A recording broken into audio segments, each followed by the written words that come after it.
ಹರಿ ಓಂ ಹರಿ ಓಂ.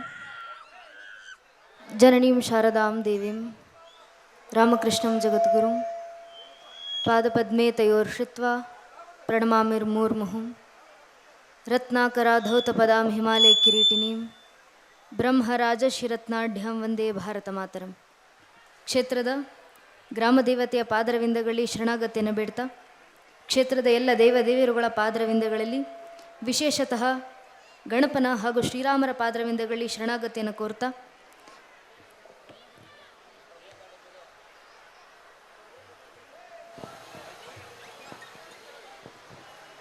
ಹರಿ ಓಂ. ವಿಶೇಷತಃ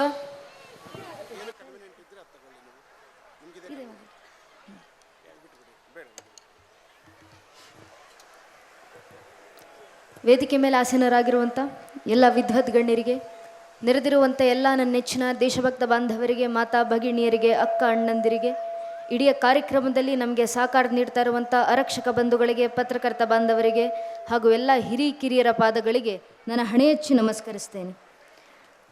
ನನ್ನ ನೆಚ್ಚಿನ ಬಂಧುಗಳೇ, ಬಹುಶಃ ಕಾರ್ಯಕ್ರಮಕ್ಕೆ ಬಂದಾಗ ಬಹಳ ಸಂತೋಷ ಆಯಿತು.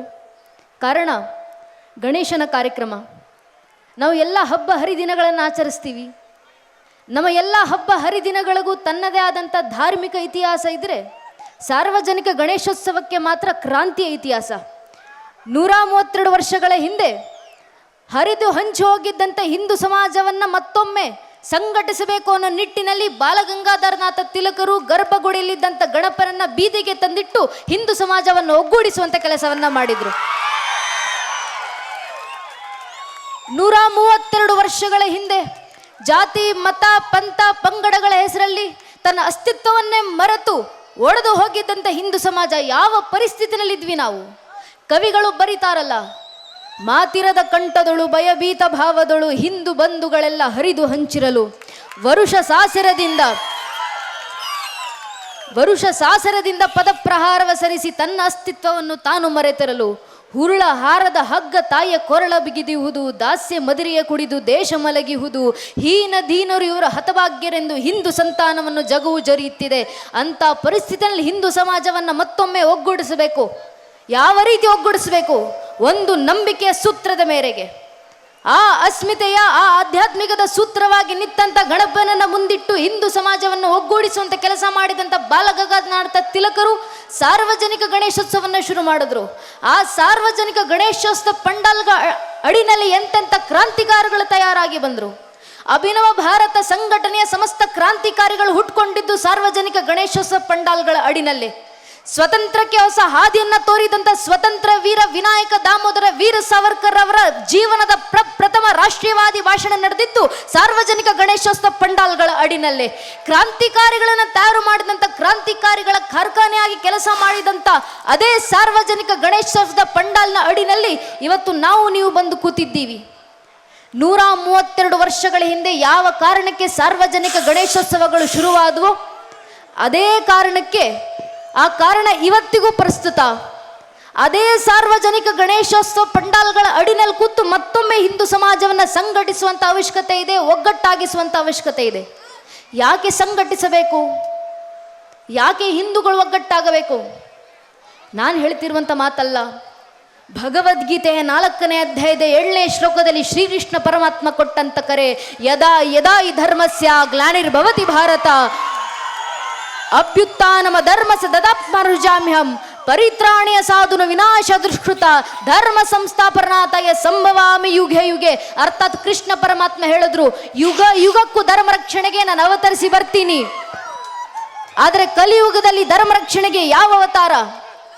ಕೃಷ್ಣ ಪರಮಾತ್ಮ ಹೇಳುತ್ತಾರೆ, ಕಲಿಯುಗದ ಅಂತ್ಯದಲ್ಲಿ ಕಲಿಕೆ ಅವತಾರ. ಆದರೆ ಕಲಿಯುಗ ನಡೀತಾ ಇರಬೇಕಾದ್ರೆ ಕಲಿಯುಗದೊಳಗೆ ದೇಶ ಧರ್ಮ ರಕ್ಷಣೆಗಿರೋದು ಒಂದೇ ಒಂದು ಅವತಾರ, ಅದು ಸಂಘ ಶಕ್ತಿ ಕಲಿಯುಗೆ. ಸಂಘಟಿತ ಬಲದಿಂದ ಮಾತ್ರ ಕಲಿಯುಗದಲ್ಲಿ ಧರ್ಮ ರಕ್ಷಣೆ ಆಗೋದು. ಆದ್ರಿಂದ ಸಂಘಟಿತರಾಗಿ ಬನ್ನಿ. ಆದರೆ ನಮ್ಮ ದೌರ್ಭಾಗ್ಯ, ಹೇಳ್ಕೊಳ್ಳಿಕ್ಕಿದ್ದೀವಿ. ಜಗತ್ನಲ್ಲಿ 120 ಕೋಟಿ ಜನ ಹಿಂದೂಗಳ ಜನಸಂಖ್ಯೆ. ಆದರೆ ಒಬ್ಬ ಹಿಂದುವಿನ ಮುಂದೆ ನಿಂತು, ನೀನು ಯಾರಪ್ಪ, ನೀನು ಯಾವ ಸಮಾಜಕ್ಕೆ ಸೇರಿದವನು ಅಂದರೆ ಹಿಂದುವಿನ ಬಾಯಿನಲ್ಲಿ ಧರ್ಮದ ಹೆಸರು ಬರೋಕ್ಕೂ ಮುಂಚೆ ಜಾತಿ ಹೆಸರು ಬಂದಿರುತ್ತೆ. ಒಬ್ಬ ಹಿಂದೋಗಕ್ ಮುಂಚೆ ಒಬ್ಬ ಹಿಂದೂ ಬ್ರಾಹ್ಮಣ ಆಗ್ತಾರೆ, ಒಬ್ಬ ಹಿಂದೂ ಲಿಂಗಾಯತರಾಗ್ತಾರೆ, ಒಬ್ಬ ಹಿಂದೂ ಕುರುಬ್ರಾಗ್ತಾರೆ, ಒಬ್ಬ ಹಿಂದೂ ಗೌಡ್ರಾಗ್ತಾರೆ, ಒಬ್ಬ ಹಿಂದೂ ನಾಯಕ್ ಆಗ್ತಾರೆ, ಒಬ್ಬ ಹಿಂದೂ SC, ಒಬ್ಬ ಹಿಂದೂ ST, ಒಬ್ಬ ಹಿಂದೂ ಶೆಟ್ಟಿ, ಒಬ್ಬ ಹಿಂದೂ ಪೂಜಾರ್, ಒಬ್ಬ ಹಿಂದೂ ಮರಾಠ, ಒಬ್ಬ ಹಿಂದೂ ರಾಜ್ಪೂತ್, ಒಬ್ಬ ಹಿಂದೂ ಬನಿಯಾ, ಒಬ್ಬ ಹಿಂದೂ ಜಾಟ್, ಒಬ್ಬ ಹಿಂದೂ ಮಾಹರ್. ಹಿಂದೂ ಆಗೋದು ಯಾವಾಗ? ನಾವು ಹಿಂದೂಗಳ ಅರ್ಥ ಮಾಡ್ಕೊಳ್ಬೇಕು. ನಮ್ಮ ಜಾತಿ ಯಾವುದೇ ಇರಲಿ, ಆ ಜಾತಿಗಳ ಮೇಲೆ ನಾವಿಟ್ಟಿರುವಂಥ ಜಾತಿ ಪ್ರೇಮ ಎಷ್ಟೇ ವಿಶಾಲವಾಗಿರಲಿ, ನಮ್ಮ ಜಾತಿ ನಮ್ಮ ಮನೆಯ ದೇವ್ರ ಕೋಣೆ ಒಳಗೆ ಸೀಮಿತವಾಗಿರಬೇಕು. ನಮ್ಮ ರಾಜಕೀಯ ಆಸಕ್ತಿ ಯಾವುದೇ ಇರಲಿ, ನೀವು ಯಾವ ರಾಜಕೀಯ ಪಕ್ಷಕ್ಕೆ ಬೇಕಾದರೂ ಕೆಲಸ ಮಾಡ್ಕೊಳ್ಳಿ, ನಿಮ್ಮನ್ನು ನೀವು ಯಾವ ರಾಜಕೀಯ ಪಕ್ಷದ ಕಾರ್ಯಕರ್ತ ಅಂತ ಬೇಕಾದರೂ ಹೇಳ್ಕೊಂಡು ತಿರುಗಾಡಿ, ಆದರೆ ನಮ್ಮ ರಾಜಕೀಯ ಆಸಕ್ತಿ ನಮ್ಮ ಮನೆ ಬಾಗಿಲಿನ ಒಳಗೆ ಸೀಮಿತವಾಗಿರಬೇಕು. ಪ್ರತಿಯೊಬ್ಬ ಹಿಂದೂ ತನ್ನ ಮನೆಯ ದೇವ್ರ ಕೋಣೆ ದಾಟಿ ಮನೆ ವಸ್ತು ಬಿಟ್ಟು ಹೊರಗೆ ಬರಬೇಕಾದ್ರೆ ಜಾತಿ, ಉಪಜಾತಿ, ಮತ, ಪಂಥ, ಪಂಗಡ, ಕುಲ, ಗೋತ್ರ, ರಾಜಕೀಯ ಆಸಕ್ತಿ, ತತ್ವ, ಸಿದ್ಧಾಂತ ಎಲ್ಲವನ್ನ ಮರೆತು ಹೆಗಲ ಮೇಲೆ ಒಂದು ಕೇಸರಿ ಶಾಲು, ಹಣೆ ಮೇಲೆ ಕೇಸರಿ ತಿಲಕ ಇಟ್ಕೊಂಡು ನಾವೆಲ್ಲ ಹಿಂದೂ, ನಾವೆಲ್ಲ ಒಂದು ಅನ್ನೋ ಭಾವನೆಲೆ ಮನೆ ಬಿಟ್ಟಾಗ ಮಾತ್ರ ನಮ್ಮ ಧರ್ಮ ರಕ್ಷಣೆ. ಆ ಒಗ್ಗಟ್ಟಿನ ಬಲ ಹಿಂದೂ ಸಮಾಜದಲ್ಲಿ ಬರಬೇಕು. ಯಾವತ್ತು ಬರೋದು ಆ ಸಂಘಟಿತ ಬಲ ಹಿಂದೂ ಸಮಾಜದಲ್ಲಿ. ಒಮ್ಮೆ ಅಂತ ಸಂಘಟಿತ ಬಲ ಹಿಂದೂ ಸಮಾಜಕ್ಕೆ ಬಂದ್ರೆ ಜಗತ್ನಲ್ಲಿ ಎಂತೆಂಥ ಬದಲಾವಣೆ ತರ್ಬೋದು ನಾವು. ಈಗಾಗಲೇ ನಮ್ಮ ಹಿರಿಯರು ತೋರಿಸ್ಕೊಟ್ಟು ಹೋಗಿದ್ದಾರೆ. 132 ವರ್ಷಗಳ ಹಿಂದೆ ಒಮ್ಮೆ ಹಿಂದೂ ಸಮಾಜ ಇದೇ ಸಾರ್ವಜನಿಕ ಗಣೇಶೋತ್ಸವ ಪಂಡಾಲ್ಗಳ ಅಡಿನಲ್ಲಿ ಸಂಘಟಿತವಾಗಿ ಬಂತು. ಪರಿಣಾಮ 200 ವರ್ಷದ ದಾಸ್ಯದ ಮದರೆಯನ್ನು ಮೀರಿ ಸ್ವಾಭಿಮಾನದಿಂದ ಎದ್ದು ನಿಂತು ಇಡೀ ಭಾರತಕ್ಕೆ ಸ್ವಾತಂತ್ರ್ಯವನ್ನ ಭಾರತೀಯರು ತಂದುಕೊಟ್ವಿ. ಬಹಳ ಹಿಂದಿನ ಉದಾಹರಣೆ ಬೇಡ, ಕೆಲವು ದಶಕಗಳ ಹಿಂದೆ ಪೂಜ್ಯನೆ ಅಶೋಕ್ ಸಿಂಗಾಲ್ಜಿ ಅವರು ಇದೇ ನೆಲದಲ್ಲಿ ನಿಂತು ಒಂದು ಕರೆಯನ್ನ ಹಿಂದೂ ಸಮಾಜಕ್ಕೆ ಕೊಟ್ಟಿದ್ರು. ಪೂಜ್ಯನೆ ಅಶೋಕ್ ಸಿಂಗಾಲ್ಜಿ ಅವರು ಕರೆ ಕೊಡ್ತಾರೆ, रोम में रमे हुए राम के लिए आओ कार सेवको, बनो कार सेवको, मिटो कार सेवको, अगर समय पड़े तो अयोध्या में बहती सरयू नदी को अपने लहू से लाल करना पड़े तो डरो ना कार सेवको. ಪೂಜ್ಯನೆ ಅಶೋಕ್ ಸಿಂಗಾಲ್ಜಿ ಅವರ ಕರೆ. ರೋಮದಲ್ಲಿ ರಮಿಸಿರುವಂತ ರಾಮರಿಗೋಸ್ಕರ ಬನ್ನಿ ಕಾರ ಸೇವಕರಾಗಿ ಹಿಂದೂಗಳೇ. ಸಮಯ ಬಂದ್ರೆ ಅಯೋಧ್ಯೆಯಲ್ಲಿ ಹರಿತಿರುವಂತ ಸರಿಯು ನದಿಯನ್ನ ನಿಮ್ಮ ರಕ್ತಗಳ ಕಳಗಳಿಂದ ಕೆಂಪಾಗಿಸುವ ಸಂದರ್ಭ ಬಂದ್ರು ಹಿಂಜರಿದಿರಿ ಕಾರ ಸೇವಕರೇ. ಒಂದು ಕರೆ, ಅಶೋಕ್ ಸಿಂಗಾಲ್ಜಿ ಅವರು ಒಂದು ಕರೆಗೆ ಒಗ್ಗಟ್ಟು. ನನ್ನ ನಿಮ್ಮ ಹಿರಿಯರು ಲಕ್ಷ ಸಂಖ್ಯೆನಲ್ಲಿ ಒಗ್ಗಟ್ಟಾಗಿ ಬಂದ್ರಲ್ಲ. ಕಾಶ್ಮೀರದಿಂದ ಹಿಡಿದು ಕನ್ಯಾಕುಮಾರಿಯವರೆಗೆ ಜಾತಿ, ಮತ, ಪಂಥ, ಪಂಗಡ, ರಾಜಕೀಯ ಆಸಕ್ತಿ, ತತ್ವ, ಸಿದ್ಧಾಂತ ಎಲ್ಲ ಮತ ಪಂಥಗಳ ಒಳ ಜಗಳಗಳನ್ನ ಮೀರಿ ನಿಂತು ಇಡೀ ಹಿಂದೂ ಸಮಾಜ ಏಕಛತ್ರಾಚಾರ್ಯದಡಿಗೆ ಬಂದು ಏಕಕಂಠ ಸ್ವರೂಪವಾಗಿ ಶ್ರೀರಾಮಚಂದ್ರಿಗೆ ಜಯಘೋಷಗಳನ್ನು ಹಾಕ್ತಾ ರಾಮ್ ಲಲ್ಲಾ ಮಾಯಂಗೆ ಮಂದಿರ್ ವಹಿ ಬನಾಯಂಗೆ, ಬಚ್ಚಾ ರಾಮಕ ಜನ್ಮ ಭೂಮಿಗೆ ಕಾಮಕ ಅಂತ ಶ್ರೀರಾಮಚಂದ್ರಿಗೆ ಜಯಘೋಷಗಳನ್ನು ಹಾಕ್ತಾ ಹಿಂದೂ ಸಮಾಜ ಒಗ್ಗಟ್ಟಾಯ್ತು. ಒಮ್ಮೆ ಒಗ್ಗಟ್ಟಾಗಿದ್ದಷ್ಟೇ. ಬಹಳ ಜನ ತಾಯಿಂದರು ಸೇರಿದ್ದೀರಾ, ಹೆಣ್ಮಕ್ಳು ಸೇರಿದ್ದೀರಾ. ತಾಯಿಂದರು ನೆನ್ಪಿಟ್ಕೊಳ್ಬೇಕು, ಅಯೋಧ್ಯೆಯ ರಾಮ ಜನ್ಮಭೂಮಿಯ ರಾಮ ಮಂದಿರದ ಕಾರ್ಯ ಸಾಕಾರಗೊಂಡಿದೆ ಅಂದ್ರೆ ಅದಕ್ಕೆ ಪ್ರಮುಖ ಕಾರಣ ನಮ್ಮ ತಾಯಂದಿರೇ. ಕಾರಣ, ಅಂದು ರಾಮ ಜನ್ಮಭೂಮಿನಲ್ಲಿ ಅಯೋಧ್ಯೆಯಲ್ಲಿ ಕಾರ್ಯಸೇವೆ ಮಾಡಲಿಕ್ಕೆ ನಿಂತಿದ್ದಂತ 3.5 ಲಕ್ಷ ಜನ ಹಿಂದೂ ಕಾರ್ಯಸೇವಕರಲ್ಲಿ 36,000 ಜನ ತಾಯಿಂದ್ರು ಹೆಣ್ಣು ಮಕ್ಕಳು ಮುಂದೆ ನಿಂತು ರಾಮರಿಗೋಸ್ಕರ ಶ್ರಮಿಸಿದ್ದಾರೆ. ಮುಂದೆ ಮಾತಾ ಉಮಾಭಾರತಿ, ಕಾವಿ ತೊಟ್ಟಂತ ಮಾತಾ ರಿತಂಬರಿ, ಜೊತೆಗೆ 36,000 ಜನ ತಾಯಿಂದಿರು ಕೈ ಹಿಡಿದು ಮಾನವ ಸರಪಳಿಗಳನ್ನ ಮಾಡಿ ರಾಮರಿಗೆ ಭಜನೆಗಳನ್ನು ಹಾಡ್ತಾ, ಶ್ರೀರಾಮಚಂದ್ರಿಗೆ ಘೋಷಗಳನ್ನು ಹಾಡ್ತಾ, ಗಾನಗಳನ್ನ ಪುಂಖವಾಗಿ ಗುಣುಕ್ತಾ ನಮ್ಮ ತಾಯಿಂದ್ರು ರಾಮರಿಗೆ ಶ್ರಮಿಸಿದ್ರಲ್ಲ. ಕಂಕರ್ ಶಂಕರ್ ಜಿಸ್ಕಾ ಪ್ರಾಣ ಮೇ ಗೀತಾ ಹೈ, ಜೀವನ್ ಕಿ ಧಡ್ಕನ್ ರಾಮಾಯಣ ಪಗ್ ಪಗ್ಬರ್ ಬನಿ ಪುನೀತಾ ಹೈ, ಯದಿ ರಾಮ್ नहीं है तो श्वासों में जीवन का गट रीता है, नरनाहर श्री पुरुषोत्तम का हम मंदिर भव्य बनाएंगे, सौगंध राम की काते हम मंदिर वही बनाएंगे ಅಂತ ನಮ್ಮ ತಾಯಿಂದ್ರು ಹಾಡ್ತಾ ಭಜನೆಗಳನ್ನು ಹಾಡ್ತಾ ರಾಮರಿಗೆ ಶ್ರಮಿಸಿದ್ರಲ್ಲ. ಆ 36,000 ಜನ ತಾಯಿಂದಿರ ಸಂಘಟಿತ ಬಲ, 3.5 ಲಕ್ಷ ಜನ ಹಿಂದೂಗಳ ಒಗ್ಗಟ್ಟಿನ ಪ್ರತಿಫಲ, 500 ವರ್ಷಗಳ ಹೋರಾಟದ ನಂತರ, 78ಕ್ಕೂ ಹೆಚ್ಚು ಮಹಾಕದನಗಳ ನಂತರ, ಸುಮಾರು 3.5 ಲಕ್ಷ ಜನ ಹಿಂದೂ ಕಾರ್ಯಸೇವಕರ ಬಲಿದಾನಗಳ ನಂತರ ಇಂದು ನನಸಾಗಿರುವಂತ ಶತಮಾನಗಳ ಕನಸು ನಮ್ಮ ಅಯೋಧ್ಯೆಯ ರಾಮ್ಲಲ್ಲಾರ ರಾಮ ಮಂದಿರ. ಆ ಒಂದು ರಾಮ ಮಂದಿರ ಕಣ್ತುಂಬಿಸ್ಕೊಳ್ಬೇಕಂದ್ರೆ ಅದರ ಹಿಂದೆ ಎಷ್ಟು ದೊಡ್ಡ ಸಂಘಟಿತ ಬಲದ ಕೆಲಸ ಬೇಕಾಯ್ತು. ಇಷ್ಟು ವರ್ಷ ನಾವು ಸಾರ್ವಜನಿಕ ಗಣೇಶೋತ್ಸವ ಪಂಡಾಲ್ಗಳ ಅಡಿನಲ್ಲಿ ಹಾಡುಗಳನ್ನು ಹಾಕ್ತಿದ್ವಿ. ನಾವು ವಿಸರ್ಜನೆಯ ಸಂದರ್ಭಕ್ಕೆ ಡಿಜೆಗಳಲ್ಲಿ ಹಾಡಿಡ್ಕೊಂಡು ತಿರುಗಾಡ್ತಿದ್ವಿ. ನಾವುಗಳು ವಾಟ್ಸಪ್ ಸ್ಟೇಟಸ್, ಇನ್ಸ್ಟಾ ಸ್ಟೋರಿಗಳಲ್ಲಿ ಹಾಡಾಡ್ಕೊಂಡು ತಿರುಗಾಡ್ತಾ ಇದ್ವಿ. ಬನಾಯಂಗೆ ಮಂದಿರ್ ಅಂತ ಭಾಯ್ ಲೋಗ್ ಬನ್ ಗಯಾ ಮಂದಿರ್. ಮಂದಿರ ಕಟ್ಟಿದ್ದಾಯ್ತು, ಇಡೀ ಜಗತ್ತು ಕಣ್ತುಂಬಿಸಿಕೊಳ್ಳುವಂತೆ ಮಂದಿರ ಕಟ್ಟಿದ 1 ವರ್ಷದ ಸಂಭ್ರಮಾಚರಣೆಯನ್ನು ಮಾಡಿ ಆಯ್ತಲ್ಲ. ಯಾರ ಕಾರಣದಿಂದ ಸಾಕಾರಗೊಂಡಿದ್ದು? ಹಿಂದೂ ಸಮಾಜದ ಸಂಘಟಿತ ಬಲದಿಂದ ಸಾಕಾರಗೊಂಡಂತ ಧರ್ಮ ಕಾರ್ಯಗಳು. ರಾಮ ಮಂದಿರ ಕಟ್ಟಿದ್ದಾಯ್ತಲ್ಲ, ಅಯೋಧ್ಯೆ ರಾಮ ಜನ್ಮಭೂಮಿಯ ಧಾರ್ಮಿಕ ಕೆಲಸ ಮುಗಿತಲ್ಲ ಅಂತ ಹಿಂದೂ ಸಮಾಜ ಈಗ ಸುಮ್ಮನಾಗೋದಲ್ಲ. ರಾಮ ಮಂದಿರ ಕಟ್ಟಿದ ಕೂಡಲೇ ಧರ್ಮದ ಕೆಲಸ ಮುಗೀತು ಅಂತ ಹಿಂದೂ ಸಮಾಜದ ಜಾಗೃತಿ ಸಂಘಟಿತ ಬಲ ಸ್ತಬ್ಧಗೊಳ್ಳೋದಲ್ಲ. ಅಯೋಧ್ಯೆಯಲ್ಲಿ ರಾಮ ಮಂದಿರ ಕಟ್ಟಿದ್ದೀವಷ್ಟೇ, ಮುಂದೆ ಸಂಘಟನೆ ಹಿರಿಯರು ಕರೆ ಕೊಟ್ಟಿದ್ದಾರೆ. ಭಾರತ್ ಕ ಪ್ರತ್ಯೇಕ ಘರ್ ಅಯೋಧ್ಯ ಬನಾಯಂಗೆ. ಭಾರತದ ಮನೆಗಳನ್ನ ಅಯೋಧ್ಯೆಯನ್ನಾಗಿಸೋದು ನಮ್ಮ ಮುಂದಿನ ಸಂಕಲ್ಪ. ಆ ಸಂಕಲ್ಪ ಸಾಕಾರಗೊಳ್ಳೋದು ಯಾವಾಗ? ಮನೆಗಳಲ್ಲಿ ಶ್ರೀರಾಮಚಂದ್ರನಂತ ಮಕ್ಕಳು ಹುಟ್ಟಿ ಬರಬೇಕು, ಮನೆಗಳಲ್ಲಿ ಸೀತಾಮಾತೆ ಅಂತ ಮಕ್ಕಳು ಹುಟ್ಟಿ ಬರಬೇಕು. ಆಗ ಮನೆಗಳ ಅಯೋಧ್ಯೆ ಆಗ್ತಾವೆ. ಅದು ಖಂಡಿತವಾಗ್ಲೂ ಸಾಧ್ಯ. ಕವಿಗಳೇ ಹೇಳ್ತಾರಲ್ಲ, ಚಂದನ್ನೇ से देश की मिट्टी नदी नदिया गंगा है, ಹರ್ಬಾಲಾ ದೇವಿ ಕಿ ಪ್ರತಿಮಾ ಬಚ್ಚಾ ರಾಮ है. ಭಾರತದ ಮಣ್ಣಿನಲ್ಲಿ ಹುಟ್ಟಿದಂತ ಒಂದೊಂದು ಮಗು ರಾಮರ ಅಂಶ, ಒಂದೊಂದು ಮಗು ಸೀತಾಮಾತೆ ಆದರ್ಶ. ಆ ಮಾರ್ಗದರ್ಶನದಲ್ಲಿ ಮಕ್ಕಳನ್ನ ಬೆಳೆಸಿ ಸಾಕು. ಅದರಲ್ಲೂ ಸೇರಿರೋ ಇಷ್ಟು ಜನ ಹಿಂದೂಗಳಿದ್ದೀವಿ ನಾವು. ನಮ್ಮನೆ ಮಕ್ಕಳು ಸಾಮಾನ್ಯರ, ನಮ್ಮ ಮಕ್ಕಳು ಹುಟ್ಟಿರೋದು ಸಾಮಾನ್ಯ ಭೂಮಿಯಲ್ಲ, ಸಾಮಾನ್ಯ ಮಣ್ಣಿನಲ್ಲ. ಆಂಧ್ರ ಪ್ರದೇಶದ ನೆಲದಲ್ಲಿ ನಿಂತಿದ್ದೀವಿ ನಾವು. ಸ್ವಾಮಿ, ನಿಮ್ಮ ಇತಿಹಾಸ ಎಂಥದ್ದು? ನಿಮ್ಮ ಮಕ್ಕಳ ದೇಹದಲ್ಲಿ ಹರಿತಿರುವಂತ ರಕ್ತದ ಪರಿಚಯ ಯಾವುದು? మొత్తం తెలుగు రాష్ట్రానికి రామాయణం పరిచయం చేసిన భాస్కర్ వాళ్ళ నుంచి రాముడిలా జీవితం గడిచిపోయిన అల్లూరి సీతారామరాజు గారి వరకు ఈ మన్ను జన్మమిచ్చింది ఎవరికి? రాముడి లాంటి వ్యక్తిత్వాలకి జన్మమించిన తెలుగు రాష్ట్రం కాదా ఇది? ఆ మన్నిలో పుట్టిన బిడ్డ మీ ఇంటిలో ఉన్నారు. ಆ ಮಕ್ಕಳಿಗೆ ಅಲ್ಲೂರಿ ಸೀತಾರಾಮರಾಜರ ಇತಿಹಾಸ ಇರುವಂತ ಮಕ್ಕಳು, ಆ ಮಣ್ಣು ನಿಮ್ಮದು. ಭಾಸ್ಕರ ಇತಿಹಾಸ ಇರುವಂತ ಮಣ್ಣು ನಿಮ್ಮದು ಅಂತ ಮಕ್ಕಳನ್ನ ಆದರ್ಶದಲ್ಲಿ ಬೆಳೆಸಿ ತೋರಿಸಿ ಸಾಕು.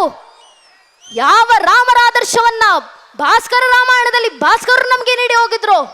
ಎಂಥ ರಾಮರು! ಭಾಸ್ಕರರು ಬರೀತಾರಲ್ಲ, ತೆಲುಗು ರಾಮಾಯಣ ಅಂತಲೇ ಪ್ರಸಿದ್ಧವಾಗಿರುವಂತ ಭಾಸ್ಕರ ರಾಮಾಯಣ. ಮಂಡಿತ ವಿಸ್ಫುಲಿಂಗ ವಿಶ್ವಜ್ವಲಿತಾಲಲು ಕೀಲೋಬ್ಜ ಗರ್ಭಾಂಡಮು ನಿಂಡ ರಾಮ ವಸುದಾದಿ ಪುಡೆ ಚಡು ವಜ್ರ ಸಾಧನ ಖಂಡಿತ ಪಂಕ್ತ ಕನಕಂಠ ಪುರಾಂತಕ ಶೈಲನ ಜಲ ದಂಡ ಬಲ ಪ್ರಚಂಡ ಪುರದಂಡ ವಿಖಂಡನ ಚಂಡ ಕಾಂಡ ಮುಲ್ಲಂತ ಭಾಸ್ಕರ ರಾಮಾಯಣದಲ್ಲಿ ಭಾಸ್ಕರು ತೆಲುಗುನಲ್ಲಿ ಬರೆದು ಹೋಗ್ತಾರೆ. ಅಂತ ರಾಮರ ಆದರ್ಶ ಈ ಮಣ್ಣಿಗಿದೆ. ಅಂತ ರಾಮನಂತ ಮಕ್ಕಳು ಮನೆಗಳಲ್ಲಿದ್ದಾರೆ. ಆದರ್ಶದಲ್ಲಿ ಮಕ್ಕಳನ್ನ ಬೆಳೆಸಿ ಹೋಗಿ ಸಾಕು. ಯಾರು ಬೆಳೆಸ್ತಾರೆ? ಮನೆಗಳಲ್ಲಿ ರಾಮರಂತ ಮಕ್ಕಳು ಹುಟ್ಟಿಬೇಕಂದ್ರೆ ಮನೆಯಲ್ಲಿರುವಂತ ಒಬ್ಬೊಬ್ಬ ತಾಯಿ ಕೌಶಲ್ಯ ಆದಾಗ ಮಾತ್ರ ಅದು ಸಾಧ್ಯ ಆಗೋದು. ಆದ್ರಿಂದ ತಾಯಿಂದ್ರು ಜಾಗೃತರಾಗಿ, ಪೋಷಕರು ಜಾಗೃತರಾಗಿ, ಹಿಂದೂ ಮನೆಯ ಹಿರಿಯರು ಜಾಗೃತರಾಗಿ ಮಕ್ಕಳಲ್ಲಿ ಧರ್ಮ ಜಾಗೃತಿ ಮೂಡಿಸಿ. ಯಾವ ರೀತಿ ಧರ್ಮ ಜಾಗೃತಿ ಮೂಡಿಸ್ತೀರಾ? ಧರ್ಮ ಜ್ಞಾನ ತಲುಪಿಸುವ ಮೂಲಕ, ಧರ್ಮ ಬೋಧನೆ ಮಾಡುವ ಮೂಲಕ, ಧರ್ಮ ಸಂಸ್ಕಾರ ಕೊಡುವ ಮೂಲಕ. ಅಂದು ಕುರುಕ್ಷೇತ್ರ ರಣರಂಗದಲ್ಲಿ ಕಣ್ಣಿರಿಟ್ಟಿದ್ಯಾರು? ಅರ್ಜುನ. ಉಪದೇಶ ಮಾಡಿದ್ಯಾರು? ಶ್ರೀರಾಮ ಕೃಷ್ಣ ಪರಮಾತ್ಮ. ಉಪಯೋಗ ಆಗಿದ್ಯಾರಿಗೆ? ನಮಗೆ. ನಮ್ಮನಲ್ಲಿ ಭಗವದ್ಗೀತೆ ಪುಸ್ತಕ ಇದೆ, ಅದನ್ನು ಮಕ್ಕಳಿಗೆ ಬೋಧಿಸೋಣ. ಅಂದು ಕಣ್ಣಿರಿಟ್ಟಿದ್ದು ಶ್ರೀರಾಮಚಂದ್ರರು, ಉಪದೇಶ ಮಾಡಿದ್ದು ವಶಿಷ್ಠ ಮುನಿಗಳು. ಉಪಯೋಗ ಆಗಿದ್ದು ನಮಗೆ. ನಮ್ಮನಲ್ಲಿ ಯೋಗ ವಿಶಿಷ್ಟ ಗ್ರಂಥ ಇದೆ, ಅದನ್ನು ಮಕ್ಕಳಿಗೆ ಬೋಧಿಸೋಣ. ಅಂದು ಕಣ್ಣಿರಿಟ್ಟಿದ್ದು 5 ವರ್ಷದ ಪುಟ್ಟ ಹುಡುಗ ನಚಿಕೇತ. ಉಪದೇಶ ಮಾಡಿದ್ದು ಖುದ್ದು ಯಮಧರ್ಮರಾಯ ಮೃತ್ಯು. ಉಪಯೋಗ ಆಗಿದ್ದು ನಮಗೆ. ನಮ್ಮನಲ್ಲಿ ಕಠೋಪನಿಷತ್ ಗ್ರಂಥ ಇದೆ, ಅದನ್ನು ಮಕ್ಕಳಿಗೆ ಬೋಧಿಸೋಣ. ಅಂದು ಕಣ್ಣಿರಿಟ್ಟಿದ್ದು ನಮ್ಮೆಲ್ಲರ ಇಡೀ ಮನುಕುಲಕ್ಕೆ ಹಿರಿಯರಾದಂಥ ಸ್ವಯಂಭೂ ಮನು. ಉಪದೇಶ ಮಾಡಿದ್ದು ದರ್ಶನ ಕೊಟ್ಟು ಯಜ್ಞ ನಾಮಕ ಭಗವಂತ. ಉಪಯೋಗ ಆಗಿದ್ದು ನಮಗೆ. ನಮ್ಮನಲ್ಲಿ ಈಶಾವಾಸ್ಯ ಉಪನಿಷತ್ತಿದೆ, ಯಾಜ್ಞ ಮಂತ್ರ ಉಪನಿಷತ್ತಿದೆ, ಅದನ್ನು ಮಕ್ಕಳಿಗೆ ಬೋಧಿಸೋಣ. ಗ್ರಂಥಗಳನ್ನು ನಮ್ಮ ಪೂರ್ವಿಕರು ಬರೆದಿಟ್ಟು ಹೋಗಿದ್ದು ಯಾವ ಕಾರಣಕ್ಕೆ? ಮುಂದಿನ ಪೀಳಿಗೆಗೆ ಧರ್ಮಜ್ಞಾನ ತಲುಪಲಿ ಅನ್ನೋ ಕಾರಣಕ್ಕಲ್ವಾ? ಮುಂದಿನ ಪೀಳಿಗೆಗೆ ಧರ್ಮವನ್ನು ಅರಿತು ತನ್ನ ಮುಂದಿನ ತಲೆಮಾರಿಗೆ ತಲುಪಿಸಿ ಹೋಗ್ಲಿ ಅನ್ನೋ ಕಾರಣಕ್ಕಲ್ವಾ? ಯಾವ ಸಂದರ್ಭದಲ್ಲಿ ಹುಟ್ಟಿದ್ವಿ ಈ ಧರ್ಮ ಗ್ರಂಥಗಳು? ಆ ಧರ್ಮ ಗ್ರಂಥಗಳ ಸೃಷ್ಟಿಗೆ ಮನುಷ್ಯರು ಶ್ರಮಿಸೋದು ಬಿಡಿ ಸ್ವಾಮಿ, ಸ್ವತಃ ಧರೆಗಿಳಿದಂತ ಭಗವಂತನ ಅವತಾರ ಶ್ರೀಕೃಷ್ಣ ಪರಮಾತ್ಮ ಕುರುಕ್ಷೇತ್ರ ರಣರಂಗದಲ್ಲಿ ನಿಂತಿದ್ದಾರೆ. ಎದುರಿಗೆ ಭೀಷ್ಮ ಪಿತಾಮರು ಶರಾಶಿದ ಮೇಲೆ ಮಲಗಿದ್ದಾರೆ. ಇನ್ನು ಕೆಲವು ಸಂದರ್ಭದಲ್ಲಿ ಭೀಷ್ಮರು ದೇಹತ್ಯಾಗ ಮಾಡಬೇಕು. ದೃಶ್ಯ ನೋಡಿದಂತ ಶ್ರೀಕೃಷ್ಣ ಪರಮಾತ್ಮನ ಬಾಯಿಂದ ಬಂದಂತ ಉದ್ಗಾರ ಶ್ರೀವ್ಯಾಸರು ಭಾಗವತದಲ್ಲಿ ಬರೀತಾರೆ, ತಸ್ಮಿನ್ ಅಸ್ತಂಗತೆ ಭೀಷ್ಮೆ ಪಾಂಡವಾನಾಂ ಧುರಂದರೆ. ಅಸ್ತಂಗತರಾಗ್ತಿದ್ದಾರಪ್ಪ ಅಲ್ಲಿ ಭೀಷ್ಮ ಪಿತಾಮರು. ಅಲ್ಲಿ ಭೀಷ್ಮರು ಮಾತ್ರ ತೀರ್ಕೊಳ್ತಿಲ್ಲ, ಅವರ ಹತ್ರ ಇರುವಂತ ಸಮಸ್ತ ಪಾಂಡು ಕುಲದ ಕುರು ವಂಶದ ಜ್ಞಾನ ನಾಶವಾಗಿ ಹೋಗ್ತಿದೆ. ಜಗತ್ನಲ್ಲಿ ಯಾರು ಸತ್ರು ಪರವಾಗಿಲ್ಲ, ಅವರ ಹತ್ರ ಇರುವಂತ ಧರ್ಮ ಜ್ಞಾನ ಸಾಯುವಂತಿಲ್ಲ. ಆದ್ರಿಂದ ಸಮಸ್ತ ಪಾಂಡವರು ಹೋಗಿ ಭೀಷ್ಮ ಪಿತಾಮರ ಪದತಲದಲ್ಲಿ ಕೂತು ಕೈ ಮುಗಿದು ಅವರ ಹತ್ರ ಇರುವಂತ ಧರ್ಮ ಜ್ಞಾನ ಪಡೆದುಕೊಂಡು ಬನ್ನಿ, ಮುಂದಿನ ಪೀಳಿಗೆಗೆ ತಲುಪಿಸೋಣ. ಕೃಷ್ಣ ಕಳಿಸಿದ್ರು ಪಾಂಡವರನ್ನ. ಹಿರಿಯರಾದಂತ ಯುಧಿಷ್ಠಿರರು ಧರ್ಮರಾಯರು ಭೀಷ್ಮ ಪಿತಾಮರ ಪದತಲದಲ್ಲಿ ಕೂತು ಕೈ ಮುಗಿದು ಕಣ್ಣೀರಿಡ್ತಾ ಪ್ರಶ್ನೆಗಳು ಮಾಡ್ತಾರೆ ಭೀಷ್ಮರಿಗೆ. ಕಿಮೇಕಂ ದೈವತಂ ಲೋಕೆ ಕಿಮವಾಕ್ಯಂ ಪರಾಯಣಂ ಸ್ವಂತಕ್ಕಂ ಕಮರ್ಚಂತ 6 ಪ್ರಶ್ನೆಗಳು ಮುಂದಿಟ್ರು, ಷೋಡಶ ಪ್ರಶ್ನೆಗಳನ್ನ. ಧರ್ಮರಾಯರ 6 ಪ್ರಶ್ನೆಗಳಿಗೆ ಭೀಷ್ಮ ಪಿತಾಮರು ಕೊನೆ ಕಾಲಘಟ್ಟದಲ್ಲಿ ಶರಾಶಿಯಲ್ಲಿ ಮಲಗಿದ್ದು ಇನ್ನೇನ್ ದೇಹತ್ಯಾಗ ಮಾಡಬೇಕು, ಆ ಸಂದರ್ಭದಲ್ಲಿ ಉತ್ತರ ಕೊಡ್ಲಿಕ್ಕೆ ಶುರು ಮಾಡ್ತಾರೆ. ಭೀಷ್ಮರು ಜೀವನದ ಕೊನೆ ಕಾಲಘಟ್ಟದಲ್ಲಿ ಮಾಡಿದಂಥ ಧರ್ಮ ಜ್ಞಾನದ ಬೋಧನೆ, ಧರ್ಮದ ಮಾತುಗಳನ್ನೇ ಇವತ್ತು ವಿಷ್ಣು ಸಹಸ್ರನಾಮ ಅಂತ ಮನೆಗಳಲ್ಲಿ ಒಬ್ಬೊಬ್ಬ ಹಿಂದೂಗಳು ಪಠಿಸ್ತೀವಿ. ಆ ಹುಟ್ಟಿದ್ದು ವಿಷ್ಣು ಸಹಸ್ರನಾಮ ಯಾವ ಕಾಲಕ್ಕೆ? ನಾನು ಸತ್ರು ಪರವಾಗಿಲ್ಲ, ನನ್ನ ಹತ್ರ ಇರುವಂತ ಧರ್ಮ ಜ್ಞಾನ ಸಾಯುವಂತಿಲ್ಲ, ಇದನ್ನ ಮುಂದಿನ ಪೀಳಿಗೆಗೆ ತಲುಪಿಸಿಯೇ ಹೋಗಬೇಕು ಅನ್ನೋ ತುಡಿತಾ ಇದ್ದಂತ ಸಂಧಿ ಕಾಲದಲ್ಲಿ ಹುಟ್ಟಿದ್ದು ವಿಷ್ಣು ಸಹಸ್ರನಾಮ. ನಮ್ಮ ಧರ್ಮ ಗ್ರಂಥಗಳನ್ನು ಅಷ್ಟು ಶ್ರಮಪಟ್ಟು ನಿಮ್ಮ ಹಿರಿಯರು ಬರೆದಿಟ್ಟು ಹೋಗಿದ್ದಾರೆ, ಸೃಷ್ಟಿ ಮಾಡಿಟ್ಟು ಹೋಗಿದ್ದಾರೆ. ಇಂಥ ಧರ್ಮ ಗ್ರಂಥಗಳನ್ನು ನಾವು ಉಳಿಸ್ಕೊಂಡು ಮುಂದಿನ ಪೀಳಿಗೆಗೆ ಕೊಡಲಿಲ್ಲ ಅಂದರೆ ಇನ್ಯಾರು ಕೊಡ್ತಾರೆ ಸ್ವಾಮಿ? ಈ ಗ್ರಂಥಗಳ ಉಳಿವಿಗೋಸ್ಕರ ಸರ್ವಸ್ವವನ್ನು ಮುಡಿಪಾಗಿಟ್ಟಲ್ಲ ನಮ್ಮ ಹಿರಿಯರು. ನಮ್ಮ ಇದೇ ಧರ್ಮ ಗ್ರಂಥಗಳನ್ನ ಸುಟ್ಟು ಭಸ್ಮ ಮಾಡಬೇಕು, ನಮ್ಮ ಧರ್ಮ ಜ್ಞಾನವನ್ನ ನಾಶ ಮಾಡಬೇಕು, ನಮ್ಮ ಸನಾತನ ಸಂತ ಪರಂಪರೆ ನಾಶ ಮಾಡಬೇಕು, ನಮ್ಮ ಮಠ ಮಂದಿರಗಳನ್ನ ಧ್ವಂಸಗೊಳಿಸಬೇಕಂತ ನಮ್ಮ ಮೇಲಾದಂತ ದಾಳಿ 1,000ಕ್ಕೂ ಹೆಚ್ಚು ವರ್ಷವಾಗಿ ನಮ್ಮ ಮೇಲೆ ದಾಳಿ ಆಗಿದೆ. ಈ 1,000ಕ್ಕೂ ಹೆಚ್ಚು ವರ್ಷ ದಾಳಿ ಏನು ಮಹಾ ಅಂತ ನಾವು ಅಂದುಕೊಂಡ್ರೆ ಯಾವತ್ತಾದ್ರೂ ಇತಿಹಾಸದ ಪುಟಗಳನ್ನ ತಿರುವು ಹಾಕಿ ನೋಡಿದಾಗ ನಮ್ಗೆ ಅರ್ಥ ಆಗುತ್ತೆ. ಇದೇ ಜಗತ್ನಲ್ಲಿ ಪ್ರಾಚೀನ ಅಂತ ಕರೆಸ್ಕೊಂಡಂತ 35 ಜನಾಂಗಗಳಿದ್ವು. ಎಲ್ಲೋದ್ವು ಆ ಪ್ರಾಚೀನ ಜನಾಂಗಗಳು? ಕ್ಲಾಶ್ ಆಫ್ ಸಿವಿಲೈಸೇಷನ್ ಪುಸ್ತಕದಲ್ಲಿ ವಿದೇಶಿ ಲೇಖಕರು ಬರೀತಾರೆ, ಎಲ್ಲೋಯ್ತು ಜಗತ್ತಿನ ಮುಂದೆ ಪಿರಮಿಡ್ಗಳನ್ನ ಕಟ್ಟಿ ಮೆರೆದಂತ ಈಜಿಪ್ಷಿಯನ್ ಜನಾಂಗ, ಎಲ್ಲೋಯ್ತು ಜಗತ್ತನ್ನ ಆಳಲಿಕ್ಕೆ ಬಂದಂತ ಗ್ರೀಕ್ ಜನಾಂಗ, ಎಲ್ಲೋಯ್ತು ಜಗತ್ತಿಗೆ ಭಾಷಾ ಶಾಸ್ತ್ರ ಪರಿಚಯಿಸಿಕೊಟ್ಟಂತ ಪರ್ಷಿಯನ್ ಜನಾಂಗ, ಎಲ್ಲೋಯ್ತು ಜಗತ್ತಿನ ಮುಂದೆ ಬಿಚ್ಚುಗತ್ತಿ ಹಿಡಿದು ನಿಂತಂತ ರೋಮನರ ಜನಾಂಗ. ಜಗತ್ನಲ್ಲಿ ಪ್ರಾಚೀನ ಅಂತ ಕರೆಸ್ಕೊಂಡಂತ 35 ಜನಾಂಗಗಳು ಅಲ್ಪಾಯುಗಳಾಗಿ ಕಾಲಗರ್ಭ ಸೇರಿದ್ದಾವೆ. ನಮ್ಮ ಕಣ್ಣು ಮುಂದೆ ಕಣ್ತರದಂತ 100 ಮತಪಂಥಗಳು ಕಣ್ಮರೆಯಾಗಿ ಹೋಗಿದ್ದಾವೆ. ಯಾಕೆ? ತಮ್ಮ ಮೇಲಾದಂತ 10, 20, 40, 50 ವರ್ಷಗಳ ಕಾಲದ ಒಂದೇ ಒಂದು ಪರಕೀಯ ಜನಾಂಗದ ದಾಳಿಯನ್ನು ತಡೆಯುವಷ್ಟು ಸಾಮರ್ಥ್ಯ ಇಲ್ಲದೆ ಈ ಪ್ರಾಚೀನ ಜನಾಂಗಗಳೆಲ್ಲ ಮಣ್ಣಲ್ಲಿ ಮಣ್ಣಾಗಿ ಹೋದವು, ಇತಿಹಾಸದ ಪುಟಗಳಿಂದ ಅಳಿಸಿ ಹೋದವು. ಆದರೆ ನಮ್ಮ ಸನಾತನ ಹಿಂದೂ ಧರ್ಮದ ಮೇಲೆ 10, 20, 40, 50 ವರ್ಷ ಅಲ್ಲ, 1,370ಕ್ಕೂ ಹೆಚ್ಚು ವರ್ಷ ನಿರಂತರ ದಾಳಿ. ಇಷ್ಟು ವರ್ಷ ನಮ್ಮ ಮೇಲೆ ದಾಳಿ ಮಾಡಿದವರು 1-2 ಜನಾಂಗದವರ? 1,000ಕ್ಕೂ ಹೆಚ್ಚು ವರ್ಷ ಮೊಘಲರು ಬಂದ್ರು, ಅರಬ್ಬರು ಬಂದ್ರು, ಅಫ್ಘಾನರು ಬಂದ್ರು, ಪೋರ್ಚುಗೀಸರು ಬಂದ್ರು, ಡಚ್ಚರು ಬಂದ್ರು, ಫ್ರೆಂಚರು ಬಂದ್ರು, ಇಂಗ್ಲಿಷರು ಬಂದ್ರು, ಶಕರು ಬಂದ್ರು, ಹೂಣರು ಬಂದ್ರು.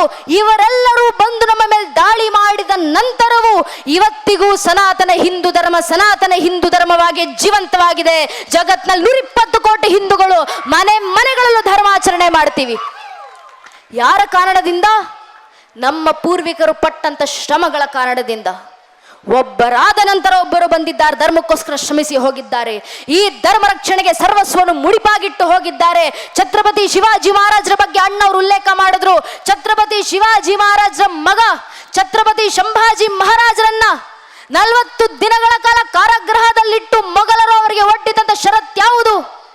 ಈ ಕ್ಷಣ ಧರ್ಮ ಬಿಟ್ಟು ನನ್ನ ಮತಕ್ಕೆ ಮತಾಂತರಗೊಳ್ಳು, ನನ್ನ ಜೀವ ಸಹಿತ ಕಳಿಸ್ಕೊಡ್ತೀನಿ, ನನ್ನ ಆಸ್ಥಾನದ ಒಂದು ಭಾಗ ಕೈಗಿಟ್ಟು ಸಾಮಂತರಾಜನಾಗಿ ಬಿಟ್ಕೊಡ್ತೀನಿ, ಮತಾಂತರಗೊಳ್ಳು ಸಾಕು. ಒಂದು ಷರತ್ತು ಸ್ವಾಮಿ, ಒಂದು ಷರತ್ತಿನ ಮೇರೆಗೆ ಛತ್ರಪತಿ ಸಂಭಾಜಿ ಮಹಾರಾಜರು ಒಪ್ಪಲಿಲ್ಲ ಅನ್ನೋ ಕಾರಣಕ್ಕೆ ಅವರ ಕೈ ಉಗುರುಗಳನ್ನ ಕಿತ್ತು ತೆಗೆಯಲಾಯಿತು.